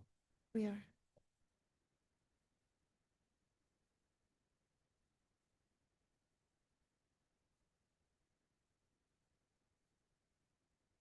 Okay, looks like it's all working. So on Ananiski Development Management Division, as mentioned, this is case CD SUP 2025-33. And the applicant is seeking a special use permit to develop a parking garage on the subject site for hospital staff. So the site in question is located in the like the downtown area of Kansas City, Missouri. More specifically, it's in the Hospital Hill area. So everyone's probably very familiar with the Hospital Hill area. It's where Children's Mercy and it's not called Truman anymore. University Health and the UMKC Dental School all is. So the site in question is at the edge of this Hospital Hill area near Oak Street and East 22nd Street. And this is a look at the proposed parking garage. It's going to hold around a little over 1,000 parking spots, and it is also going to be connected to the existing Children's Mercy parking garage directly to the east. This is a look at what the version 1 of the parking garage was. So this is like a snapshot in time of the information that you'll see in the staff report, but I'll get into a little bit more about what's changed later. So the upper photo is if you are standing on 22nd Street looking kind of diagonally northwest towards the parking garage, and then the bottom photo is the rear of the parking garage if you're coming off Oak. So why are we here? So there's a section of code that explicitly says that parking, accessory parking, has to be on the subject site and associated zoning districts to that primary use unless approved by a special use permit. So that's why we're here today. Now I'm going to quickly go over the approval criteria associated with a special use permit, just the top 3 that I believe reflects city staff's determination or recommendation. So first being A, which does the special use permit comply with all applicable standards of the zoning and development code? So you can see all of the details of this in the staff report, but we do want to acknowledge that there are some variances and some administrative adjustments that are being requested with this project. They involve the front setback, some boulevard standards regarding the structured parking, because this section of East 22nd Street, since adjacent to that Hospital Hill Park, is a designated boulevard. Outdoor lighting, bicycle parking, and parking garage screening requirements. All of those details will be worked out with the Board of Adjustment when they get reviewed this plan next. And the KC Spirit playbook and the area plan alignment is low that you can see in the staff report, and that is due to the facades of the parking garage that are actively being worked out. So we do anticipate that to change when it's reviewed by the Board of Zoning Adjustment. That also is tied to condition 5 that you can see in the staff report, where these preliminary plans for upgrading the facades of the structure are going to be sent to staff, and this is going to show a enhanced design for the facade of the parking garage to meet the intent of the boulevard standards. You know, that high quality design along those corridors. Even though that's not going to reduce the need for the variances, those facade improvements that we've been working on with the applicant, again, is to show that intent of the good design for the boulevard. And I have received those plans, but that was after the staff report was published. So again, snapshot in time of what is covered in the staff report. Review criteria C, which is it compatible with the character of the surrounding area in terms of site planning, building scale, and project design. This is a parking garage for hospital staff for Children's Mercy. The surrounding area is that very like downtown core campus style uses and buildings. To the north, there's railroad tracks. Like I said, to the east, there's another Children's Mercy Hospital parking garage. To the south, there's another surface parking lot dedicated to Children's Mercy, and then an office building. So city staff does not believe an additional parking garage for city staff, or for not city staff, for hospital staff is going to be out of place for this particular section of the road. And the last review criteria is E, is that it will not have a significant adverse adverse impact on pedestrian safety or comfort. So they've got connections to the sidewalk that exists there today. So there's not going to be any adverse impact there. And there's also going to be an underground tunnel that is going to be built, taking staff further into the main campus. That's going to be constructed through a different project, but that is also in the future. So though a very vehicular, use-centric project, there are still efforts being made, to make sure that there'll be limited disruptions to any pedestrian safety crossing 22nd Street. So just to wrap up, city staff, we've recommended approval subject to conditions. And just as a reminder that there are a couple of corrections that need to be resolved prior to the Board of Zoning adjustment. One being the review of those preliminary plans, which I have received since the staff report has been published. And then a few other items that are very easy to manage as well. That ends my presentation. I'll be happy to answer any questions. Any questions for city staff? Seeing none, we will welcome the applicant. Thank you. I'm Adam Zorn, Vice President of Facilities with Children's Mercy Hospital. Brian Miller with McCarthy Building Companies. We are the general contractor leading the design build effort. And I'm Paul Osborne with McClure Engineering. Anna, if you can go to the next slide here. And then if you'd pull the microphone even further forward. Thanks. No problem.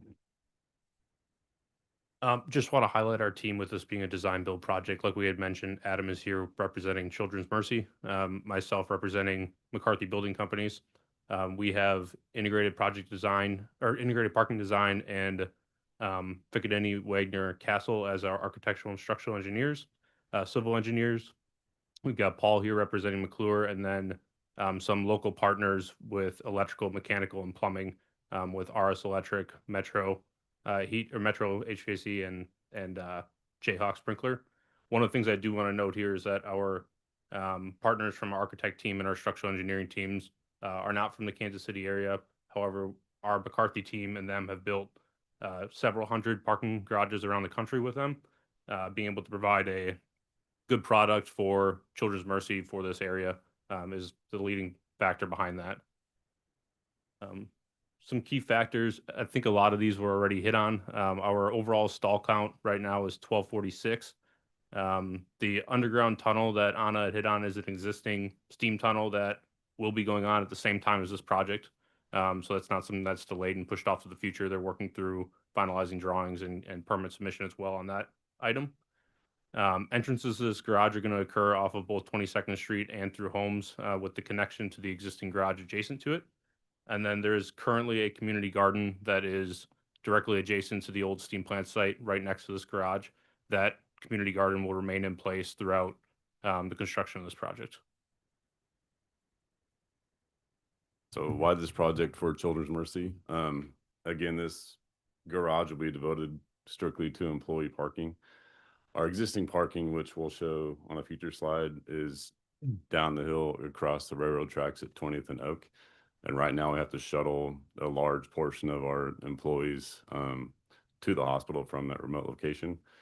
It's a safety concern down there. It's harder to secure the site, on-site parking and surface parking away from the hospital is harder to secure for employees and their automobiles. So moving everything closer to the hospital is an important safety factor. Parking is a constant conversation at Children's Mercy, as it is at a lot of places. It's very important for us for staff retention and recruitment to improve upon safety and the ease of access for our employees to the hospital. We're trying to maximize this constraints as much as possible. So we actually increase the efficiency of the building and maximize or minimize our cost, which is part of the conversation of using a lot more of the site than normally for the Broadway component.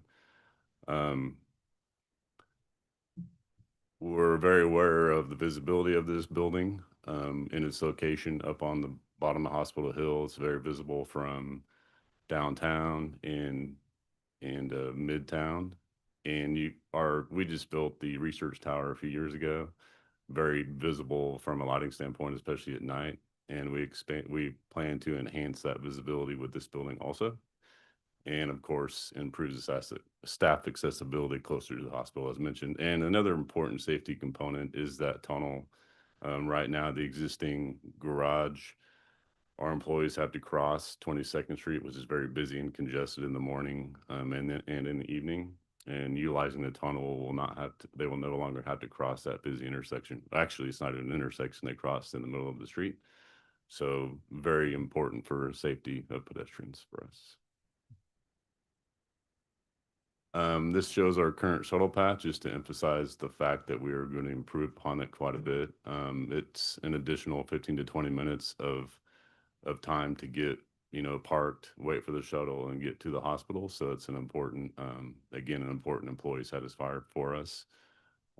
Retention and recruitment is very difficult in healthcare. It's not going to get any easier. So this is important for us to expand upon these capabilities.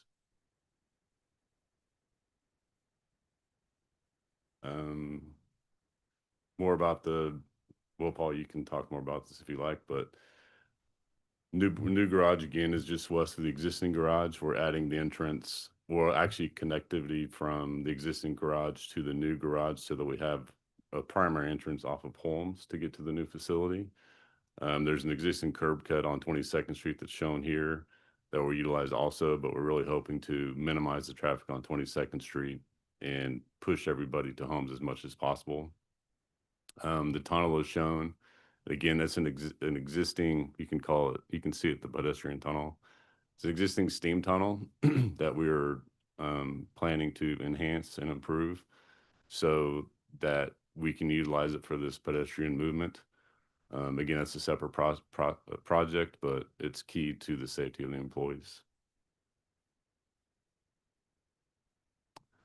We have some slides showing the enhancement of the facade, as Anna alluded to. These are updated.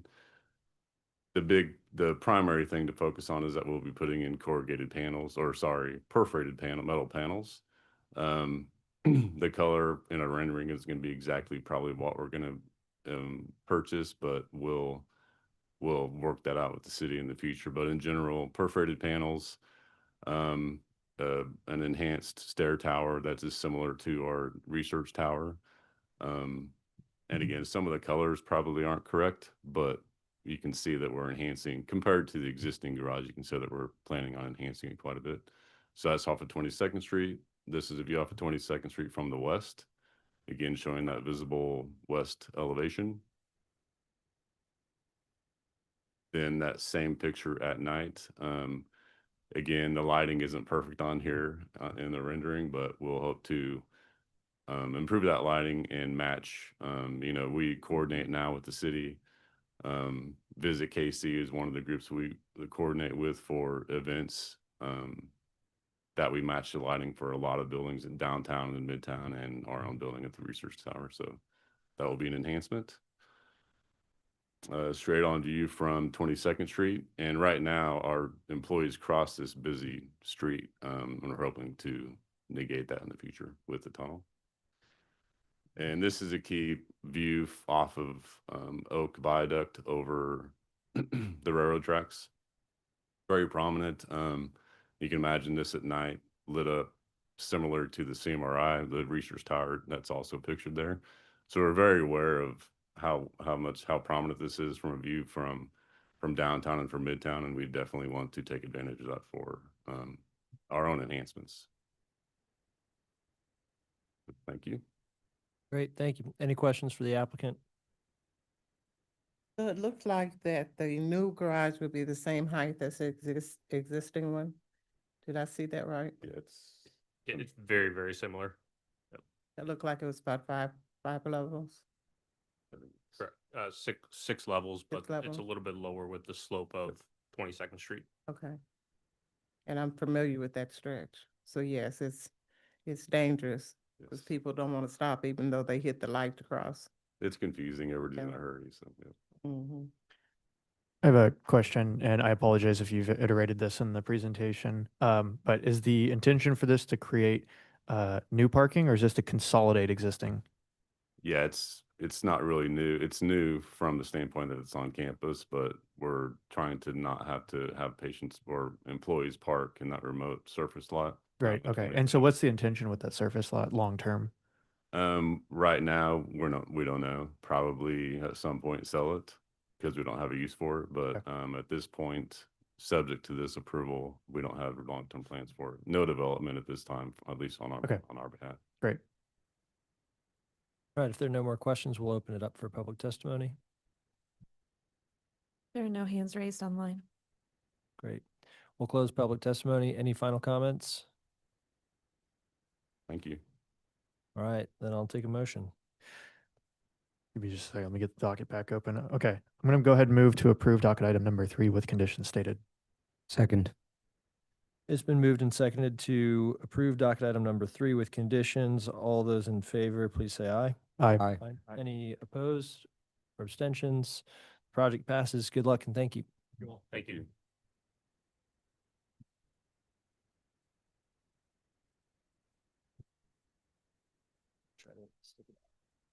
Okay.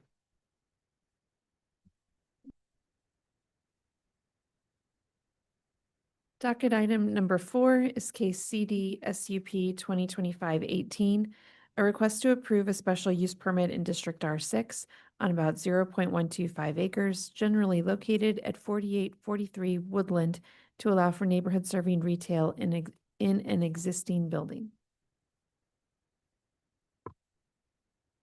Good morning, Matthew Barnes, City Planning and Development. Let me share my screen. Hopefully not break it.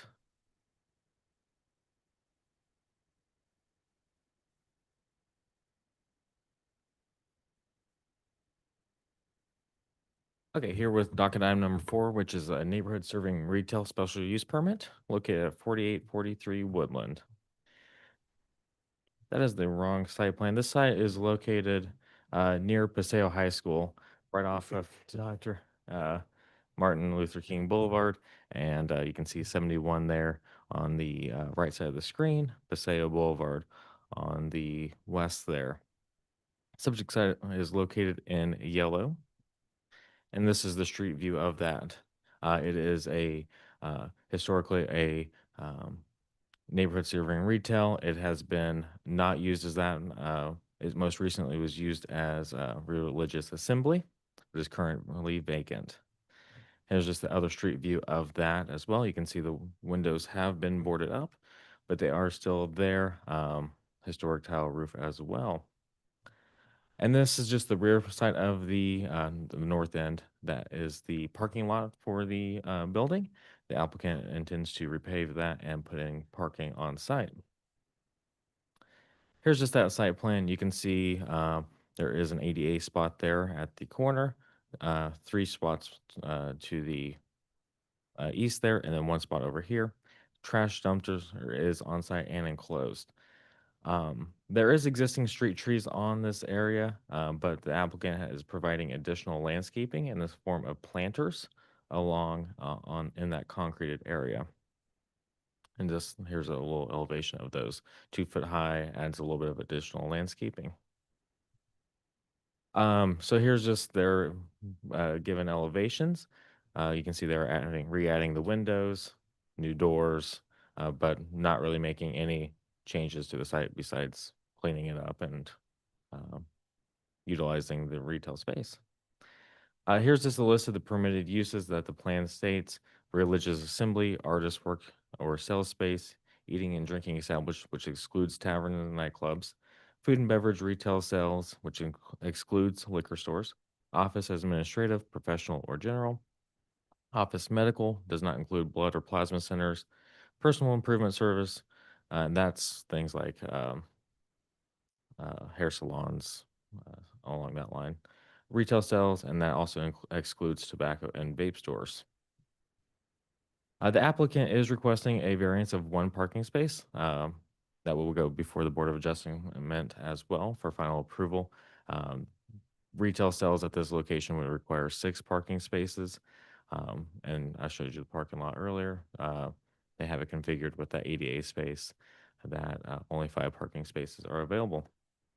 There is on-street parking on East 49th. There is no on-street parking on Woodland at this location. There is a condition that after 3 years after BZA approval, for the applicant must renew the special use permit to ensure compliance with the conditions and allow for potential additional public engagement.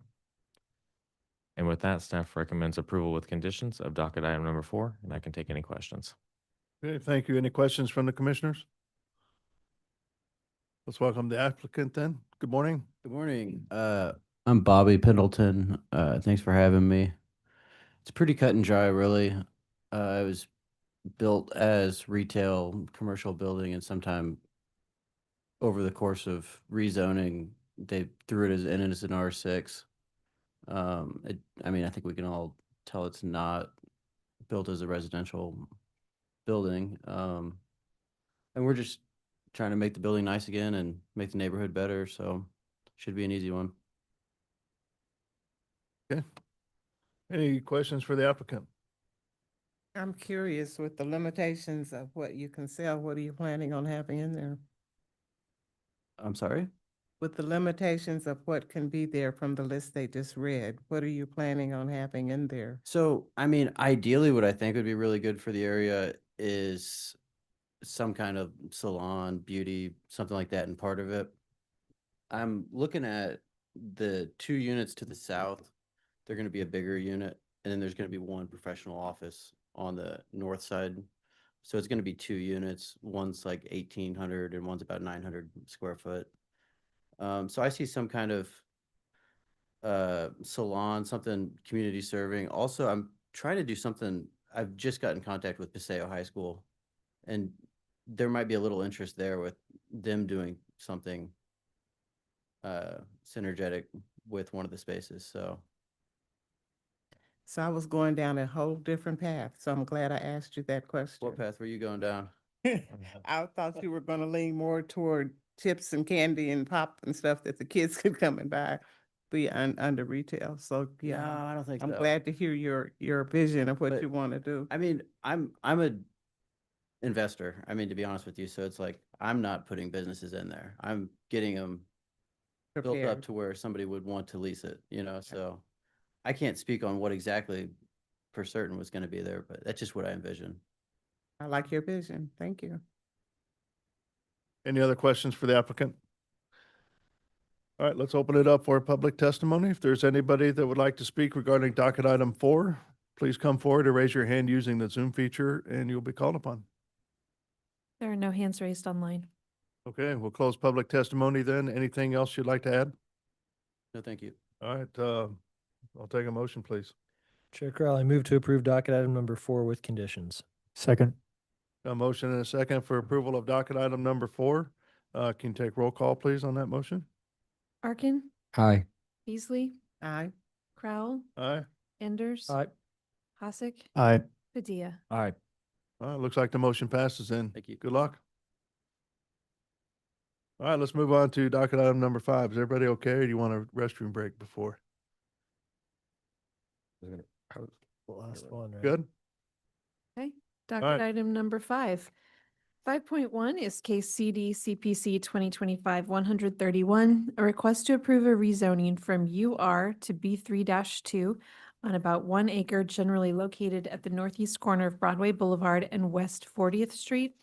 And item 5.2 is case CD SUP 2025-31, a request to approve a special use permit in District B3-2 to allow for an entertainment venue on about 1 acre generally located 150 feet north of the Broadway Boulevard and West 40th Street intersection.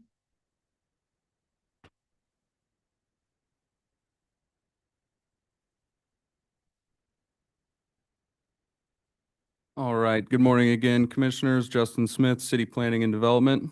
In front of you is a rezoning and special use permit. The subject site is located in the 4th District, just right outside of the legal boundaries of the Westport overlay within the Midtown Plaza area plan. A closer look at the site, it's located just north of the corner of West 40th Street and Broadway Boulevard. The highlighted parcel, the yellow highlighted parcel, is currently how it's shown on Parcel Viewer. The red highlighted parcel is what we'll be looking at today. So just a brief history on the site and how we got here and where we are going to get entitlement. Warehouse on Broadway is currently within an existing urban redevelopment plan. There was a plan around 2012 to build a hotel, which amended this UR plan. That plan was never built and lapsed, so the current plan is 14265 UR, which allows for the subject site to be used as retail/restaurant. There is a note on the plan, any uses in a B1 are allowed. For this use, it would require a B3-2. The UR plan called for this lot to have 31 parking spaces. Previously, there has been multiple restaurants that just haven't seemed to stay open at this location. Which takes us to December of 2024, when the applicants and business owner here applied for a tenant finish remodel. As myself, staff was reviewing the plan, I noticed that it looked more like an entertainment venue than a restaurant, so I did make a correction to apply for a change of use. They stated that this would primarily be a restaurant with some form of entertainment as an accessory use, but it would be primarily 51% or more of food sales. The applicant did receive stamp plans in March of 2025. Later in March, there was a code violation made on the property stating that it was running as an entertainment venue with capacity of 500 plus. So kind of back to where we were, which staff gave two options at the beginning, which would be to amend this UR plan or to rezone back to a base zoning and apply for a special use permit. One thing I did add or forgot to add was the property just to the north. You did just see a rezoning in front of the commission to rezone out of this UR plan. So since the violation was made, the applicant has been in continuous operation of the entertainment venue. Just for instance, here's a screenshot. There's about 6 events a week. So the rezoning, it would match the existing commercial district to the west, I'm sorry, with the exemption of the UR plan. And the future land use is mixed use community, which does correspond with that B3-2. As far as the special use permit goes, it's more of a special use permit to allow for the use. No exterior changes, major exterior changes, except for a deck on the north side of the building within the existing parking lot. And it won't take out parking spots, but it will make them compact parking stalls. So the major thing with the special use permit is the parking variance. 164 parking stalls are required. The applicant is proposing 30 parking stalls on site, so they are seeking a variance of 134 parking stalls. That being said, staff does believe alternative forms of transportation, like the streetcar that is set to open here in a couple weeks, promoting rideshare and maybe telling, concert goers that there is parking garages around the site, will alleviate some of the parking concerns that I have received from community members. One thing I did receive from the Heart of Westport Neighborhood Association was, we've been talking about getting a lease agreement here on the property adjacent to this. And we did receive pictures that the applicant has been using this parking lot. So they have been parking cars on an unapproved surface. This is concerning to the city because of liability, security. There's not a lot of lighting on this vacant lot. And then here's just another picture of the existing parking lot off of Broadway Boulevard. With the parking concerns, we do think it's an overall good use of the space. It's a big space to just have solely a restaurant in. So with that, staff does recommend approval of the rezoning and approval with conditions of the special use permit. And with that, we also have our 4th District Planner here, Luke Ranker, but we're available to answer any questions. Okay, thank you. Any questions for city staff? Yes, what's the true capacity? Is it really 500 plus? Give me 1 second. Let me look at this plan.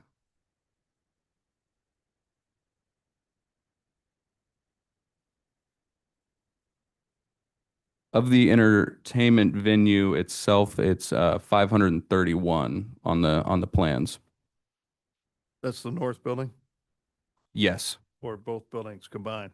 So the entertainment venue is just that north building. I did make the comment to request the deed of the property, and it does seem that it was split by deed. So there is a condition that they record a minor subdivision to split that lot. So they do have the entertainment section as well as the restaurant section? Yeah, and I can let the applicant discuss a little more. The entertainment venue is going to be primarily on Broadway and then they have a restaurant in the back of the building, which I know it's probably hard to see. Let me go to this. I don't know if you can see my mouse, but on the left side of the screen, there's 2 bars, a stage, and then on the right side of my screen, this kind of L shape is the restaurant. And just to confirm, my 531 number is for that entire area, not just the entertainment venue. So that is just for the entertainment venue. The restaurant, the parking's measured a little differently, so I might divert to the applicant team, but 28 parking stalls are for the restaurant itself. Okay, I'll wait for the applicant. Thank you. You're welcome. 531. So who owns the parcel to the east? Let me get the exact name. I apologize. And then will that be a part of the applicant's presentation of how that lot gets used or doesn't get used in the future? The Wichita West Hospitality Inc. owns it currently. Staff and the applicant team have talked about potentially getting a lease agreement when this lot is developed. Ultimately, they had a code violation, so they were kind of on the clock on what to apply for. I recommended that the major amendment would be the best option, but that of course includes all the property owners on the block weren't able to get consent from all the property owners to get a major amendment done. And so as of now, what's in front of us today is without that parking in consideration. That is correct. Okay. I have a question. Is there, correct me if I'm wrong, there's some kind of Westport overlay zoning over the area? Does this fall within that or is it just outside? Nope, it's just outside. It's about, I want to say, a block and a half away. Okay, and if it were to fall inside of the Westport overlay, what would the impact of parking requirements be on it? I can't give you an exact number, but there would be exemptions within. I mean, it would exempt the restaurant. The restaurant must provide 2.5 spaces per 1,000 feet. But as far as the entertainment use, it would still kind of be on the hook for that. Okay. So my recommendation mainly comes from, looking at different entertainment venues around the city that don't provide that much parking, is kind of what I base my recommendation off of. Any other questions? All right, let's welcome the applicant then. Good morning. Good morning. Martin Arling, Caw Valley Engineering, 8040 North Oak Traffic Way, and with me, ownership of Warehouse on Broadway, and we've got the architectural team too. And basically, we're here to answer any questions you may have.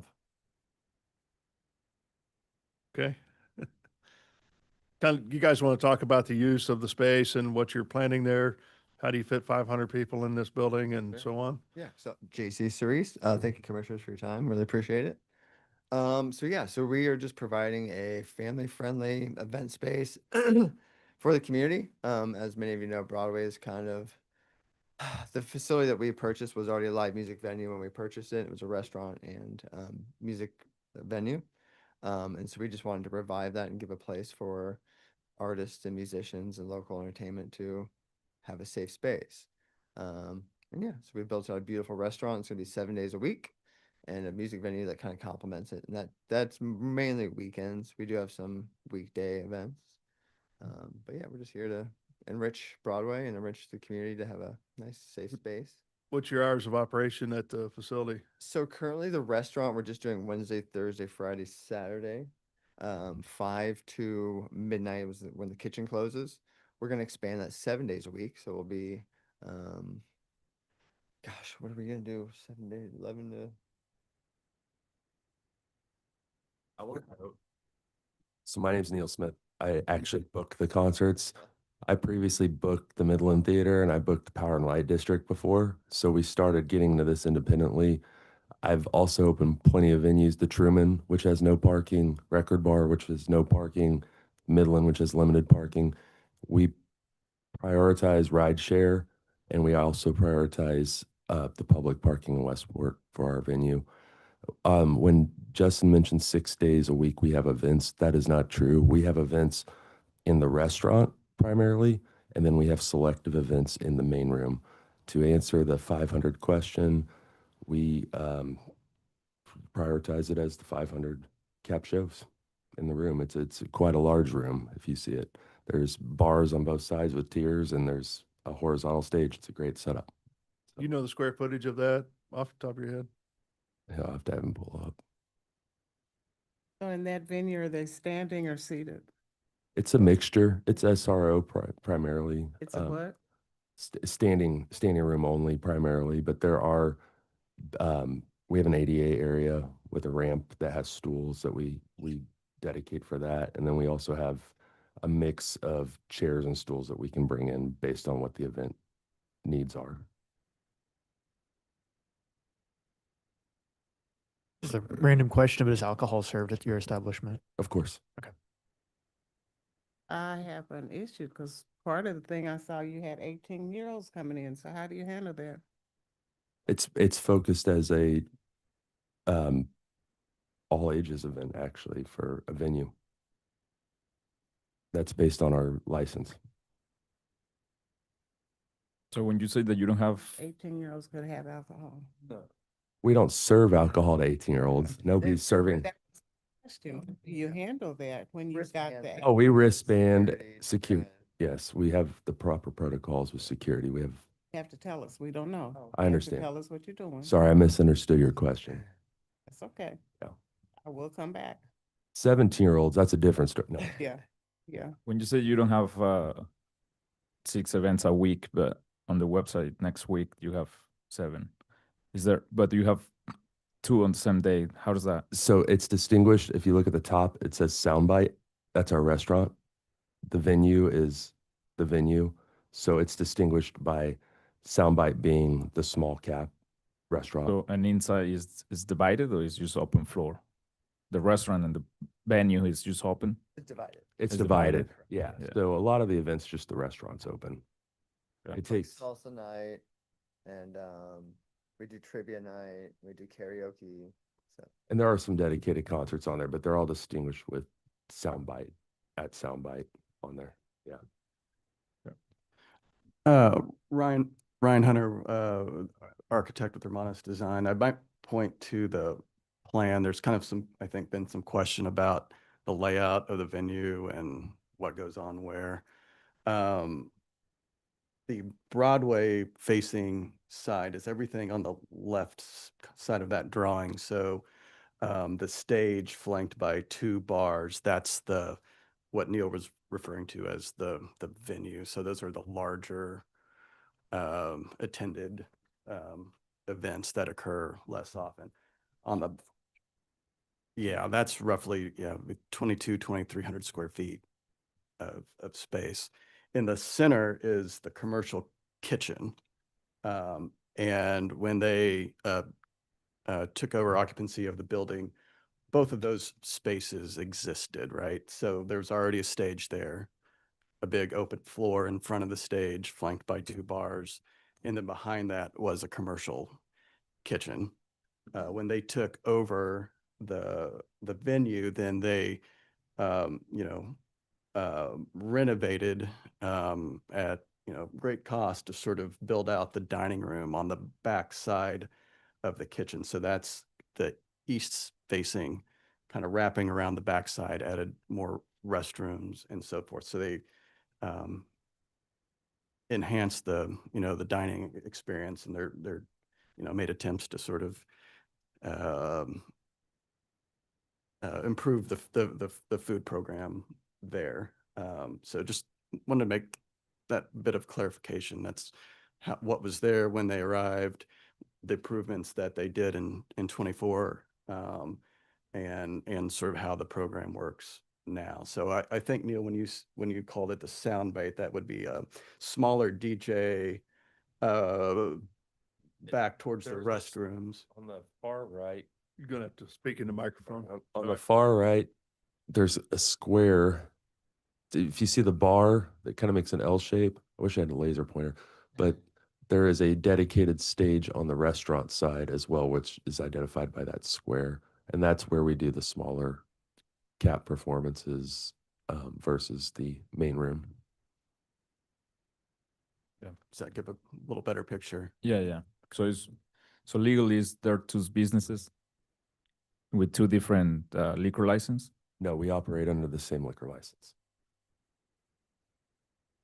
But think of it as two venues. One, both serve food. We allow food to go out to the main venue too. But the primary driver for that being Soundbite, the restaurant, which is open more on a frequent basis. The main room is open just per events. Again, if I'm remembering right, your food items take place from 5 until midnight? So we serve, our kitchen's open 5 to midnight, and we're getting ready to expand into brunch on the weekends. I heard that part. Well, I'm excited about it. I was thinking there's no service for food during the business hours. I'm sorry, I don't understand. It's noon, 1 o'clock, Monday through Friday. You don't open to 5 to serve food, is what I heard. We don't open till 5 to serve food. That's correct. Yeah. And then our primary hours with the venue and shows are usually 7 o'clock doors, 7 to 10 o'clock run on it.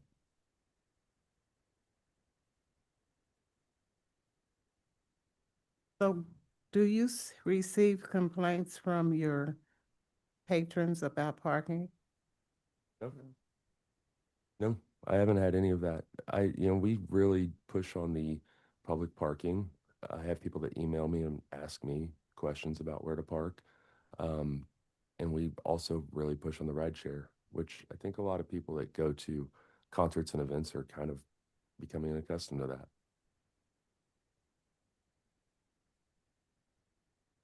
So help me with my streets. You've got Broadway, north and south. Is Central to the east? That's the first street east of Broadway. And that's where we've got the neighborhood chiming in on parking issues is over on Central, right? Yeah, correct. Primarily along Central, but that is public parking on the street. We know the issues with public parking. And then the garage that is where Kelly's is, what's that street, Joe? Pennsylvania. Third, but Pennsylvania. The garage is at the end of that block, right? Correct. And then there's an exit further west at the bottom of that block? Correct. And there's also public parking right across the street where where Char Bar is. There's a lot right there. And that has a dedicated crosswalk that goes directly across to where we're at. Trying to figure out why you have a parking problem. I don't think we have a parking problem. I think we have a neighborhood problem. Well, from what evidence we've been given, there's a parking problem on that unapproved parking lot close to you. So are you saying those aren't your people that are coming to your venue? Not clear if they're parking in that unapproved lot? I think the public does park there. So that used to be a big abandoned area where a lot of meth activity and drug activity was.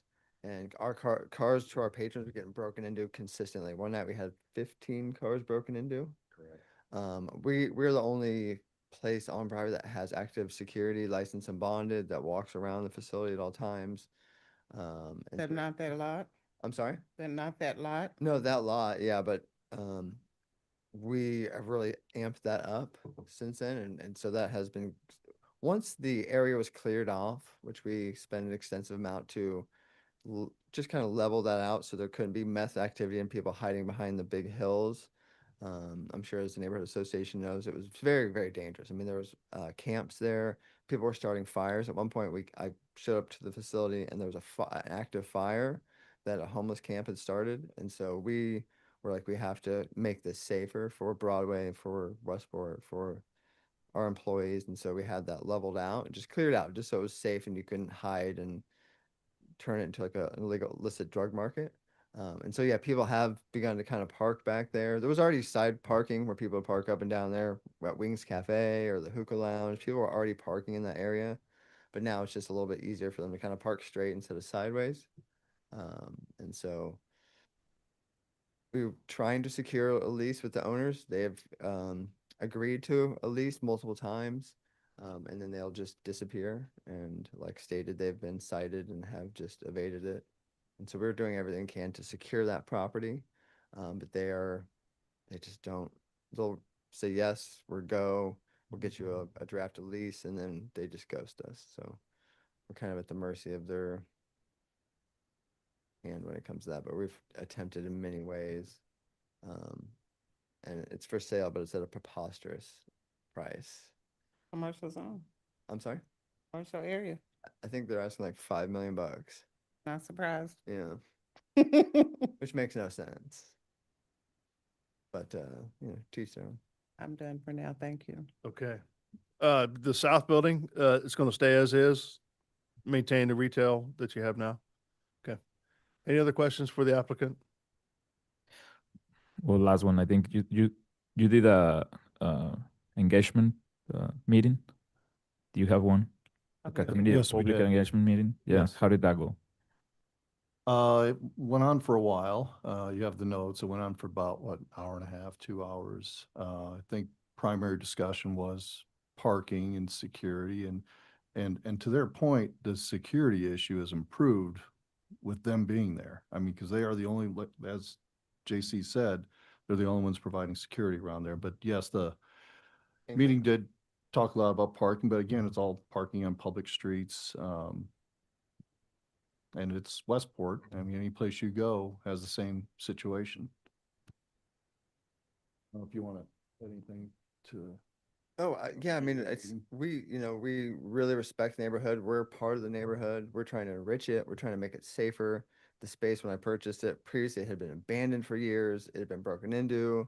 The homeless were overtaking that area. We've brought back livelihood. We brought back community. We brought back enrichment. We're really trying to beautify Broadway and make it a destination spot. We really, really are trying hard to keep it clean. I employ a gentleman that literally just cleans up Broadway.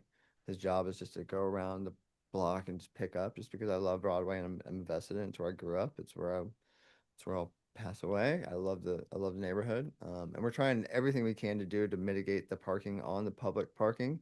I know that Central's had they've had a parking issue forever, right? It's a block away from Westport. It's public parking, so the public will park there. And I know that being a resident, we don't like people parking in front of our homes. I don't have a say. My house sits on a public street and people park there as well, and I don't get a say in that. And so we're just trying to beautify Broadway and make it better. You know, we really are emotionally invested in Broadway and want to bring a safe, fun community space with great food and breakfast and um So historically, I'm trying to make sure I'm looking at the right building, even though I've got pictures. At one time, did your facility hold the record store that had all the records and stuff in it? That's down the. That's down the street. So you're Yeah. further So north it of was that it building. was a ramen noodle place. At one point, I believe Rockhurst College had it for like an art gallery. It was a spice factory at one point. It was Pizza place. pizza place. It's been a whole host of things, but they always Okay. the demise comes quick. Okay, And so we're really trying to change that narrative and make it a destination spot for Broadway. thank you. Thank you.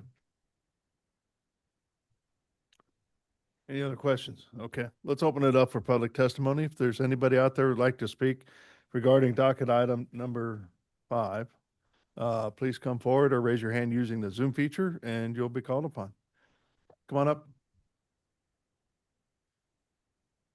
Hi, I am Jamie Sims, and I own the house.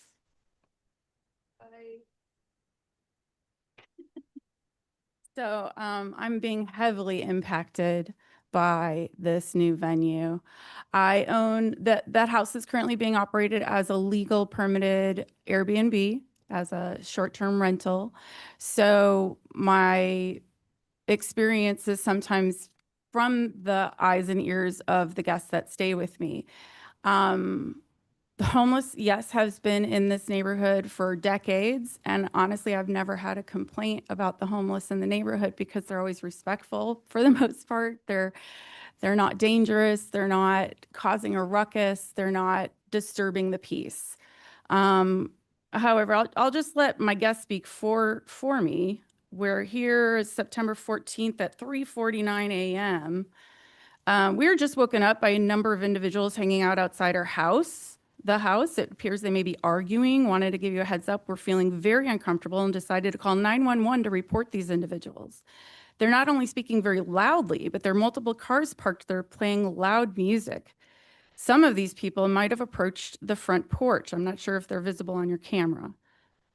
Additionally, earlier this evening, we heard what sounded like a loud explosion and gunshots. We're feeling very uncomfortable and we're not going to spend the night tomorrow night. The police never showed. This is an hour later. The police never, so 4:53 in the morning, these poor people. Come on. It appears the individuals have left. We simply don't feel safe and won't be staying. And I'm not someone who will complain unless it's really bad. Unfortunately, another night's not going to work. My mother-in-law is staying with us. She's staying on the first floor bedroom due to mobility issues. The gunshot started at 1 a.m., which had her terrified. And then more people started showing up, causing a pretty big disturbance. They were all congregated around the front of your house, outside the window. We ended up moving her upstairs, which isn't really feasible for her. She can't have another night like this. So we appreciate your full refund.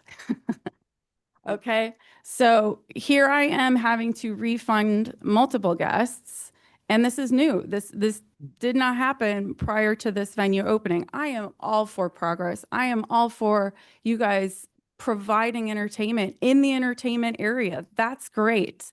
However, you also need to provide parking because those people are, okay, let's say, Luis, if you were going to go to this venue, where would you go to park? You're going to try to park as close as you can to that venue, aren't you? Is that a question? Yeah, that's a question for you. Probably Uber. Yeah, we all would. I would. Guess where the closest parking is? Right here. Because Westport gets closed, right? Westport Road and all of Westport gets cordoned off, so you can't park there or you're not going to be able to leave. Where's this parking garage? What, around here? Somewhere in there. Another guest was complaining about teens fighting outside the house. So they are seeing teenagers. They're finding all kinds of paraphernalia, and it is dangerous. The photos that Cheryl sent in, unfortunately, Cheryl has to work. I had to take off work this morning to be here today. Cheryl could not, but she's lived in the neighborhood 19 years and has seen it all. But parking is a real concern, not only because it takes spots away from the residents, because that's all we have is street parking. I don't know if you've been there, but you can see these houses are very, very close together. There are no driveways. There's very few, a couple of the houses. So we all have to park on the streets. Not only the residents, but friends of the residents, guests of the residents, they all have to park on the street. So yes, while it is public parking, it has always been accessible to people who live there. So it's a big concern, not only for that our residents can't find parking, but also the danger. So that's great that there's security. I don't know where those security are, but we haven't seen them. Okay, thank you. Anybody else? We have several hands raised online. Okay. First is Vern Barnett. I'm sorry. Thank who? you. Vern Thank you. Barnett. Thank you. I'm Vern Barnett, a homeowner on Wyandotte since 1993 and a member of the Heart of Westport Neighborhood Association.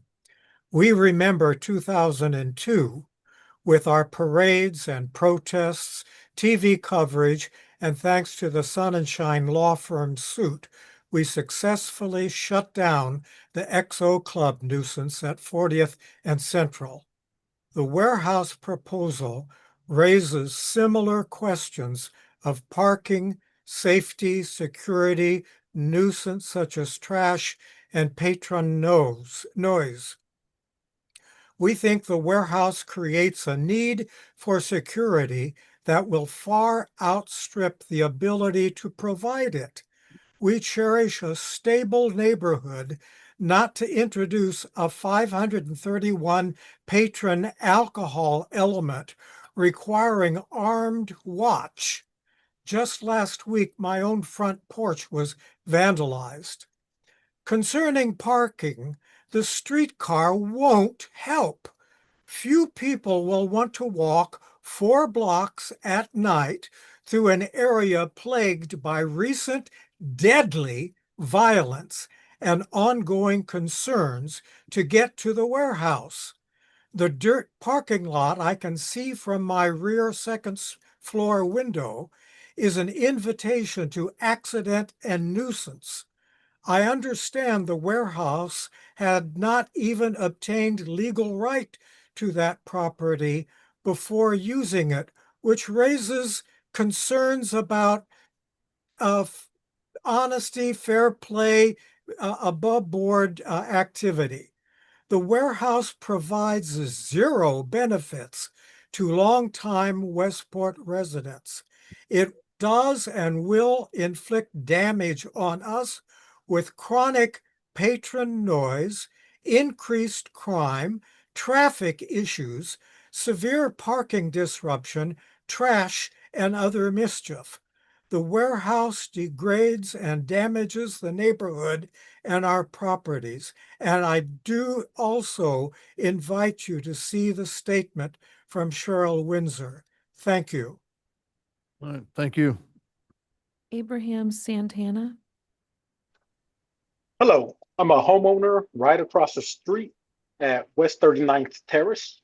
I can see the parking lot, the dirt lot from my front porch, front windows. We've had constant concerns with parking in front of our residents.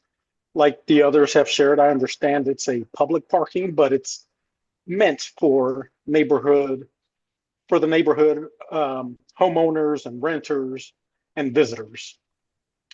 We find trash constantly on our front lawn, and it seems like every time there's a concert, I find new broken glass from car windows on the street that isn't cleaned up.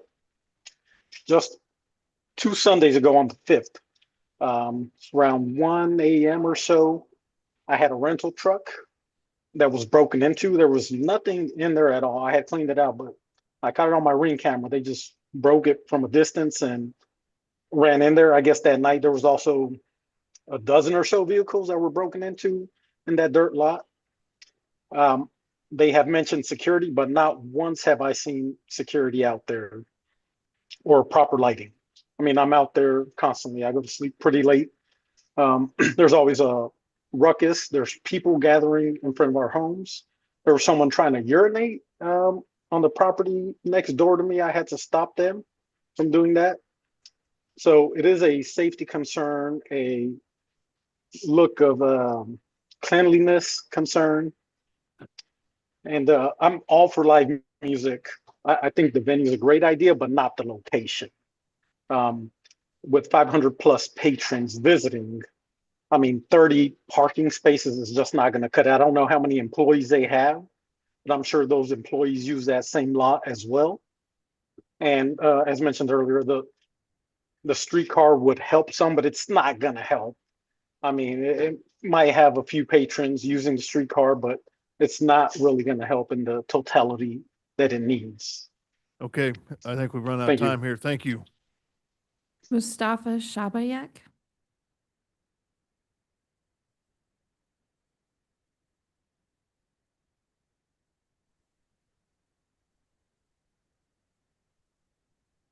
Are they available? I thought I saw him unmute. Mustafa Shabayak.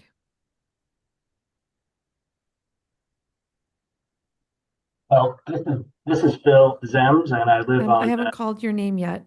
Mr. Shabayak, if you could unmute and give your statement.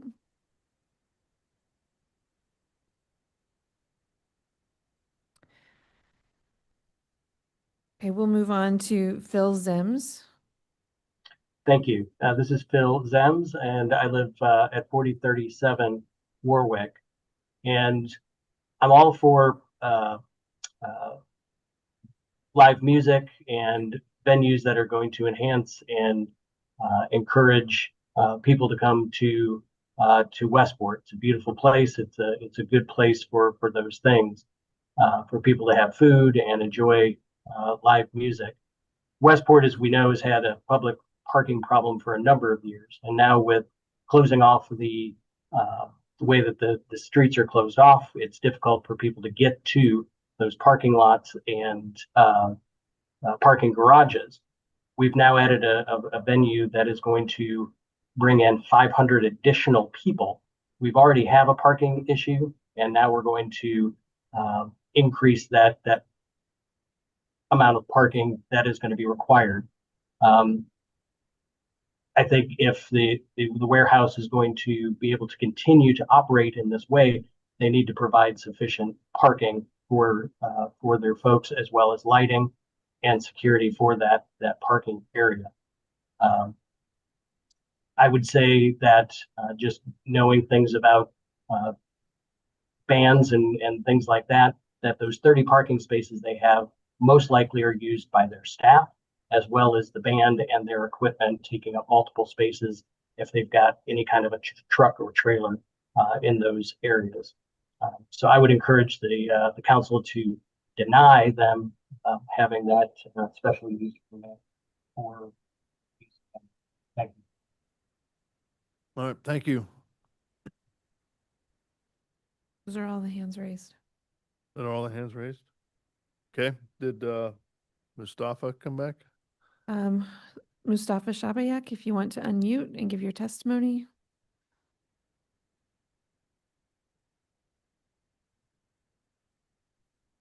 Okay. I will add that they did provide a letter. Yeah, that was, yeah. Okay. All right, we'll close public testimony then. And I guess there's a lot of concern. So you can address what the comments were made by the public. Sure. Yeah. If you don't mind. Yeah. Appreciate it. It's unfortunate to hear anything bad happens. I will say for the Airbnb, our facility is completely closed by 1 a.m. So a 3:49 altercation would have zero to do with us. I mean, nobody would be lingering around for 3 hours on that block from at least from visiting our spot. It's super unfortunate. I hear gunshot. I live in Westport as well. I hear gunshots all the time. It's very concerning. We work closely with KCPD to try to. We've never had any incidents, no gunshots at our place, no guns, no. We've never had fights. We've never had police called for altercations. We haven't had anything except for one girl had been dehydrated, and we called, responsibly called, EMTs. But we're doing everything we can to enrich the block. We can't control what other it's not just our clients that park on that street. I mean, it's well known that that's been an issue on that street on Central for years. And to blame us solely is really unfortunate. I'm sure we've added to it. I'm not going to deny that. But we're willing to do whatever it takes to enrich Broadway. Yeah, I hope you don't add to it. You'll Yeah. put measures in place to reduce it. Yeah, which we're trying. We're doing everything we can. We don't have any issues. We don't promote any sort of negative events that have artists that sing negative or have any sort of violence or, not to segregate any types of music, but we stay away from anything that promotes anything negativity. It's all our events are positive events that promote positivity and so yeah. Okay. Any last questions or comments from the commission? Have you all interacted with the Broadway CID much? Mhm. And so because that seems like one of the parts of the solutions. It doesn't. I have empathy for someone saying that there's causation with, broken glass or trash or people leaving concerts and public urination. And so when I try to think about how you address those things, it seems like the Broadway CID would be a part of that conversation, maybe. Are you referring to the Main Street CID? There's a more specific Broadway one, but it could be, perhaps it's, something working They with have both. Midtown Casey now. Yeah, Broadway would be the Midtown one. case. Yeah, we work with Kevin and Stan Henry pretty frequently. That's our main go-tos over there. And they're really supportive of what we're doing. Because I think what I would want to see to feel good about something like this is having some sort of coordination between Midtown Casey now, the Broadway CID, understanding that if those organizations are supportive of the use, then they can work in coordination with you all to know, hey, we're going to send people around to make sure that this area is clean because we do know that there's going to be an increase of traffic. So in my mind, a CID or a planning group such as that, whether it's a parade, a concert, whatever it is, you're responsive to when there are a lot of people there. And so if you all could coordinate your large events, then they're able to help serve the neighborhood, which is the whole role of their organization, then perhaps that would reduce some of these negative impacts that the neighborhood's feeling. I want to say last I heard, the Main Street Main Core was helping with the Broadway CID. So that might be where you need to go to get direct information on the Broadway part. And that's who we coordinate with, is the Main Street. Okay. All right. Got a question with the city. Okay. So this is a reoccurring theme with every type of project we see. It's parking. It's I think we hear that at least 5 times a meeting. So I guess on my end, one of the comments was, oh, those are residential streets but they're public streets. Anyone can park anywhere. Every other city, large city, they do, for residential neighborhoods, they do parking permits for residential streets. Why are we not considering that? Yeah, and that's a public works issue with their parking division. I'm not sure why they don't offer it. I don't know if anyone from Public Works is online, or if, Sarah, you have anything to add? Yeah, we don't. Matthew Muckenthaler manages parking and he is not on our meeting online. I mean, it just seems like another way to get revenue, right? That's ticketing rather than giving tickets for being 3 inches over, whatever line. And it would alleviate this, because then the question, because Westport has a bigger issue with parking anyway. I mean, you have a billion bars. All of these streets get filled up on a Saturday and Sunday, or Friday, Saturday, Sunday, even Thursdays. So I wish that there would be a way that we could alleviate the pressure on the neighborhood streets and pressure, whether it be these overlays to build parking garages or something that would make it. We have parking coming in and talking to us. Well, that's not about street parking. The amendments to the parking code would be about parking requirements and parking on private property. But we can certainly ask Matt if he can come in and talk to you a little bit about what they're thinking about street parking and whether there's any thought being given to parking permits. Yeah, I mean, obviously, a lot of these developments and a lot of these venues and things like that it's good for a growing city, but it's not good if it's affecting the residents right there negatively. Okay. Be a broader discussion to be had when that comes up, so. Yeah. Any other things from the commission? I'm ready for a motion. Well, I mean, so yeah, if we're done with all testimony, I mean, I struggle with it. I like the concept, like that there's a place for it. And it's just really tough to move to approve a 3-year special use permit without other things in place. So, I mean, my inclination, which I'm sure is not shared by others, would be to continue it and try to hear back from Midtown Casey now, come up with more of a plan of how, you know, there's a cohesive effort.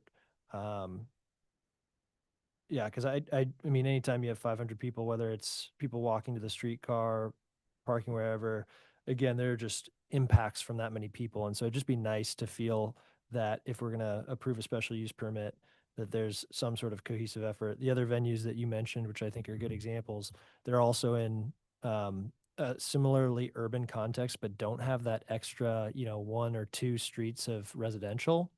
And so I feel like there's a little bit less of that type of impact. And we are fortunate that in this part of the city, we have organizations who are like dedicated to working with blending the residential and the commercial and fitting the needs of both. So, I mean, that's what I'd want to see. And I don't think it's something that we can condition well.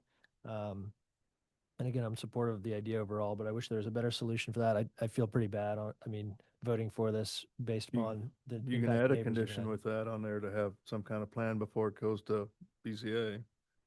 That's something you prefer. Okay. Okay. Yeah, I think that'd be a good compromise. So can I get,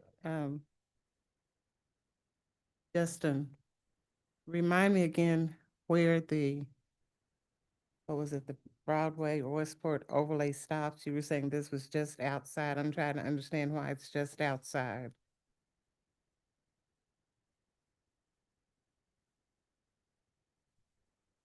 Let me share my screen again. It cuts right around it. As if I'm remembering right, there's some provisions within that overlay that could help us, right? Only related to the parking would be for the restaurant aspect. So it would reduce the size of the variance, but it would still most likely be in the 100 range of a parking variance. But to answer your question about the Westport overlay, it goes up Central Street and cuts over this way to Baltimore. So I might be able to just pull up Parcel Viewer and show you.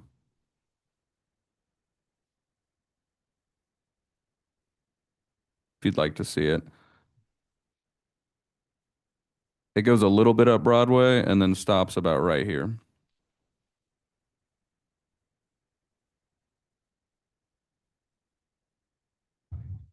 I'm not seeing Baltimore. Why am I missing Baltimore? Let me see. Is that it right there? Wait a minute, there's Baltimore is going to be just east It's of closer Wyandotte. to Maine. Yep. That's Baltimore right there, right? Do you want me to show parcel view? If you have it pulled up, Well, while that's being pulled up, and then, my preference would also be shortening the duration of the special use permit. We regularly fluctuate between 1-7 years, and I'd like to see something shorter. I think that if we are to grant something today, it would be nice that there's some sort of shortened process by which everyone has an opportunity to say, did this work or not? And I realize it's a burden to you all to have to come back again in a year. But at that time, I would say this body's had a very good track record of then extending something that says, hey, this works, and now we can go 3 years or longer. But that would make me feel a lot more comfortable. So that way neighbors, again, don't feel as though if something doesn't work out, if it doesn't go as you all planned, that they're not stuck in something for 3 years when they've invested heavily in the neighborhood as well. The subject site is outlined in yellow. This kind of goldish orange outline is the Westport overlay. So you can see that it comes up to, close to the corner there of the subject property. But as Justin said, it is right outside of it. So here's Westport overlay. This is the Main Street overlay further to the east. You were wondering for parking, variances. Okay, if everyone's okay with that, I'll go ahead and make a motion then. I move. Shorter Yeah. timeframe. And then I'm going to add the condition. And the So condition, okay. I move to approve docket item 5.1 without conditions and 5.2 with conditions, adding or modifying the condition for the length of the special use permit to 1 year instead of 3, and then adding a condition that prior to BZA, the applicant comes up with some sort of plan to present to BZA at that time about coordination with either Midtown Casey Now or one of the CIDs in the area, particularly as it pertains to mitigating the impacts of large crowds, i.e. trash. Second. So got a motion and a second for approval of docket item number 5 and 5.1. Well, it's 5.1 and 5.2, I guess. Arkin, Aye. Beasley, Aye. Crowell, Aye. Enders, Aye. Hasek, Aye. Padilla. All right. So it looks like that motion passes for approval of those with the adjustment to the timing for the special use permit and then adding that condition for coordination there. So thank you very much. Thank you. Thank you. You need to head out. Yeah. Thank you, Tyler. Let's move on to Just- docket item 6. Just a note before docket item 6, we did order some lunch for you that should arrive in about 15 minutes. And docket item number 6 is your last item. Number 6 is case CD miscellaneous 2025-3 place types update for area planning. We have Jennifer and Cindy here to present this.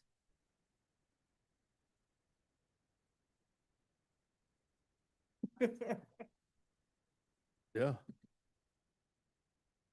Good afternoon.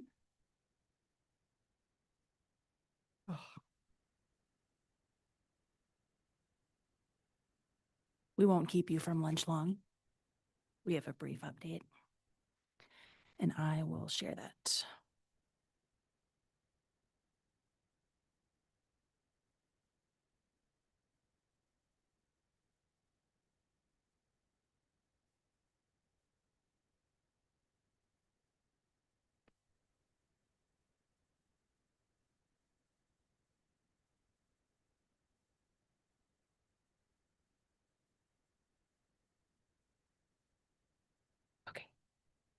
Yeah.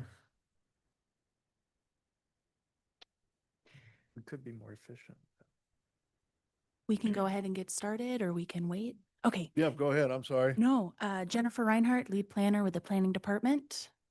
Hi, I'm Cindy Trevisano with the planning department. I'm an urban designer. And we're here to provide you with a brief update on the new place type categories that staff has been developing. We presented an earlier version back in May, and we'll talk about how they'll be used in area plans moving forward. A memo has been prepared with more details about the place types. This presentation will provide an overview of staff's approach and then have time for questions and discussion as you all would like.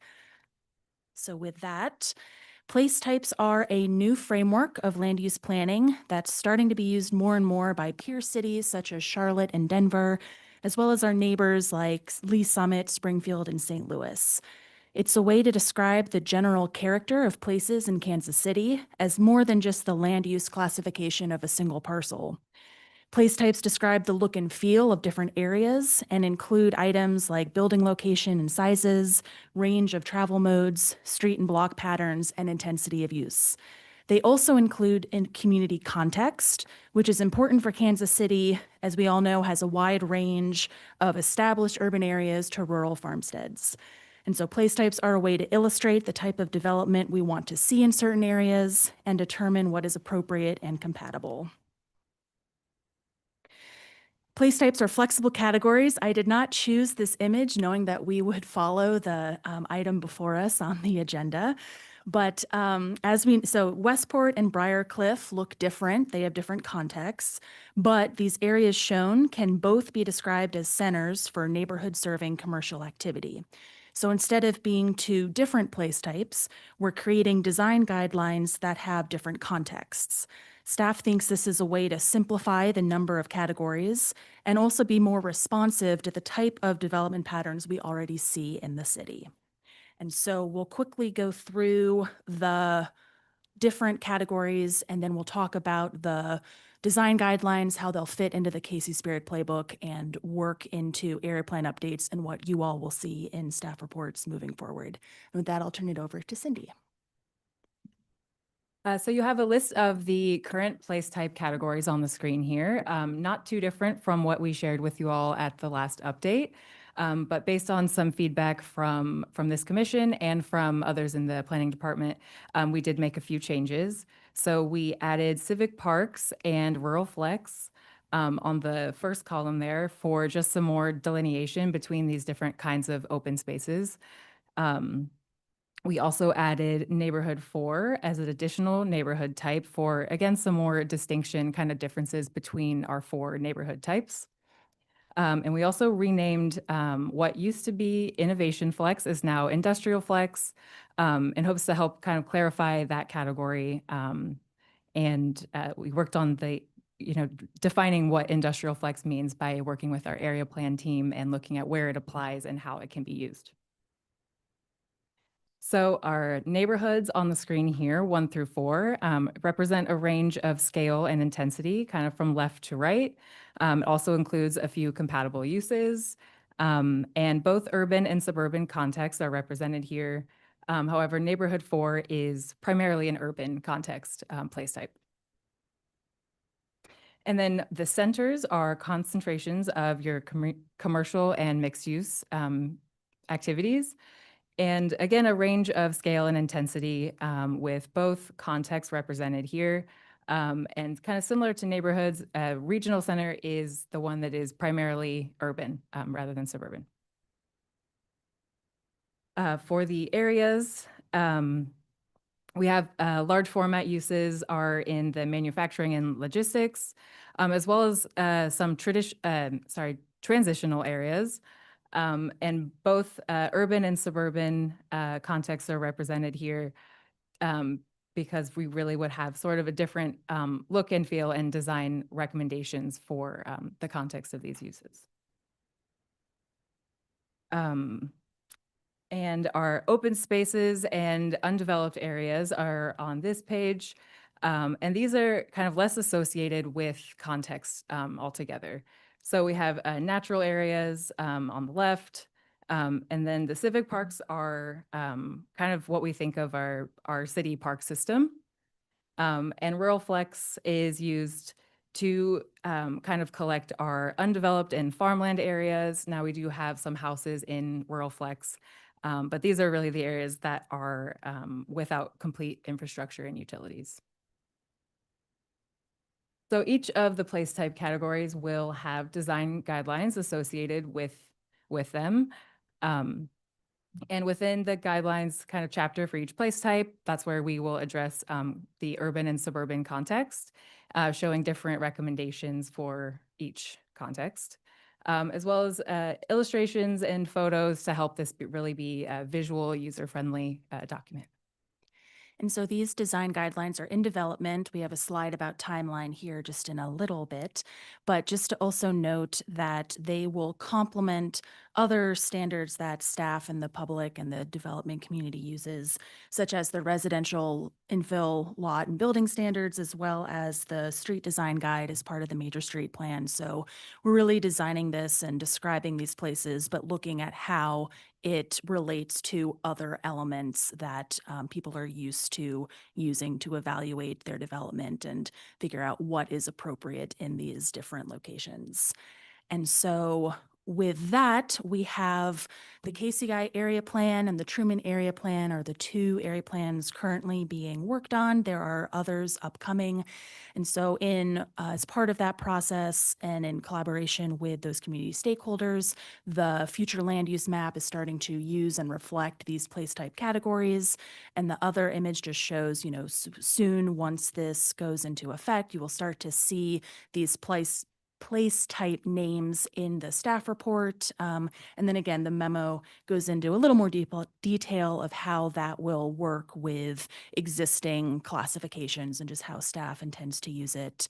But we are looking at, we wanted to come before you now to give you this briefing on place types and how they'll be used so that when these upcoming area plans come before you for approval and then adoption, you are familiar with the terminology. And then we're building and designing the design guidelines currently. So looking at early next year, we'll come before you all with more information about those design guidelines that will be part of the KC Spirit Playbook.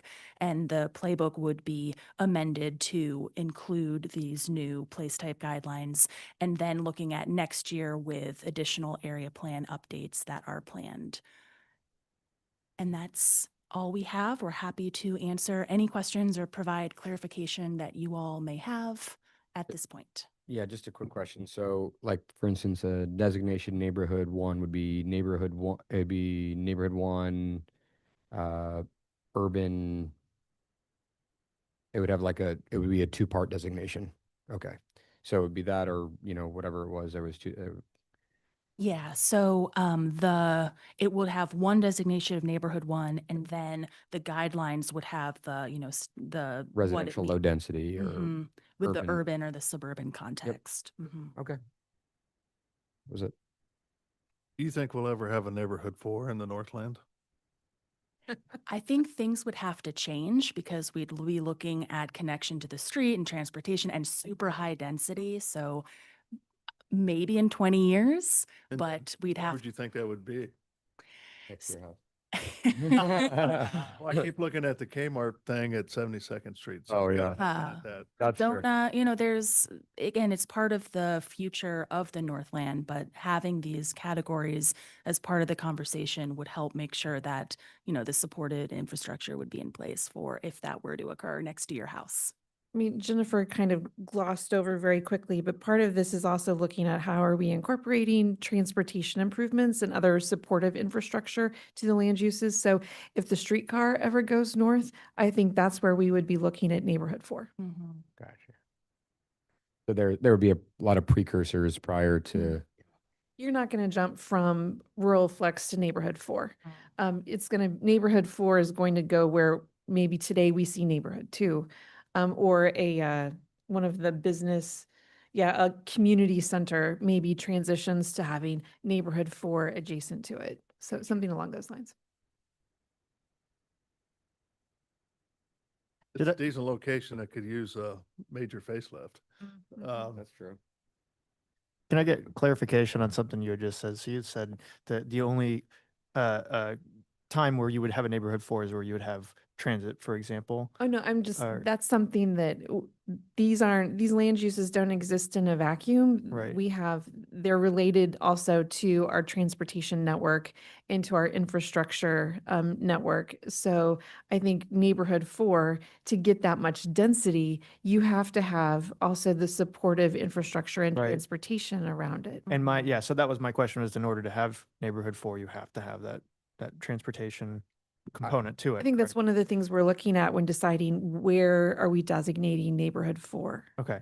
So then the question is, does that work in the reverse? So could you have lower neighborhood types that still have transportation linked to it without it being jumped up to a neighborhood 4 type or neighborhood 3? I think when you think about like in the urban context and some of these lower density neighborhoods, but I mean, they already kind of have that infrastructure built in. So I think it would work in reverse. Okay. Like I would argue there's quite a few neighborhood ones that have that infrastructure already built through it. Yeah, and that's my point is I would hate to see where, anywhere the transportation goes is neighborhood 4, and anywhere there's neighborhood 4, it's just and I'd like to see, that transportation component kind of thought of more broadly outside of just one neighborhood type. And that's an excellent point. And we do have that. And we didn't go into that level of details in this presentation, but that is part of the locational criteria and considerations of what designations go where. And then also in each chapter, how it connects, but not excluding certain, just looking at that connection to the street grid and have it be fleshed out. And so when we come back before you, we'll make sure to or we could provide an update in the meantime, but that is an element that is part of the guidelines and how we will be assigning those categories. Any other questions from the commission? Okay, thank you. All right, thank you very much. Thank you. Anything else to come before the commission? One point in time, I've been asked about training opportunities. Is there particular training any of the commissioners would like to see or have, or discussions from other departments that we could learn a little bit more? Parking, I think I heard was one today, something to bring up, but I was curious if there's anything else. I think from today's, West Haven, what was the name of that? Woodhaven. We might need to understand more about what water's doing. Yeah, infrastructure. In terms of, What are required from the city, that the city does, and what they require from developers, and where there's partnerships. okay, That was our stigma, our holding point today. So in that one, for example, them saying that they'd never seen it before. Well, yeah, and it was definitely confusing when they were putting out that the precedent was a parks project, not a private development. So Yeah. We can coordinate with water to ask them to come and talk to you about how they approach planning for water infrastructure and what the, particularly what the standards are that they're looking at as development plans move forward. Definitely. It makes sense to do it now than later, but when they say, well, why would I do it? Nobody's doing it. Like what? It sounds like they make it sound like they were being asked to do something that to pay out of pocket just because. yeah, I don't know. But the caveat was there that the TIF would reimburse them, so, I don't know what the process is or how long the process is, but I would think you could get an agreement up front, so when the time came, the money would be there. Let's work out something. Similar to PIAC or, not, well, Something where they've already earmarked this money for the project, not a potential project, a project that's already in the pipeline to do something. Because that used to be a problem with PIAC. People would have money sitting and they weren't ready to do anything. We're like, You have to no, we use got it. stuff that needs to be moving. And you have to use it within a certain time, and then you end up, it was. yeah. And Mr. Chair, this is Travis Kiefer, Yes. KC Water, just so I understand, Travis? included in that infrastructure information, you also want to have a discussion on the alternate financing or alternate funding of these projects. Is that what I understand? Yeah, I think that would be helpful. Okay. Yeah. Kind of what it sounds like, and maybe just kind of a discussion on what you're looking at as part of the development projects and how you determine what's an 8-inch water line through the subdivision versus a 12. And Gotcha. then why do you have the perimeter and water mains? And then something like this, there's that large transmission main, is it a cost share? How do you work those kind of things out? Just a discussion on that. Travis, I'll How coordinate far with you. out are we looking? We'd be looking a little ways out. Yeah. Probably after the first of the year, maybe. Okay. Possibly December, but Yeah. I mean, I think that'd be fine if it's January, okay. February timeframe. Another scenario that I was thinking when that was going on, How can we know, like, for example, if the developer, let's say they own the north property, so they just get permits for this, they don't build the water, and then they're gonna develop the north, and then the city needs to build the water, right? Would that kind of be like a Yeah. way to skip it? Part of it is there, South River, a lot of the infrastructure is already there. So it's an upgrade or a rehab or something of that nature. North, they're developing raw ground. Right. So there's other requirements for that.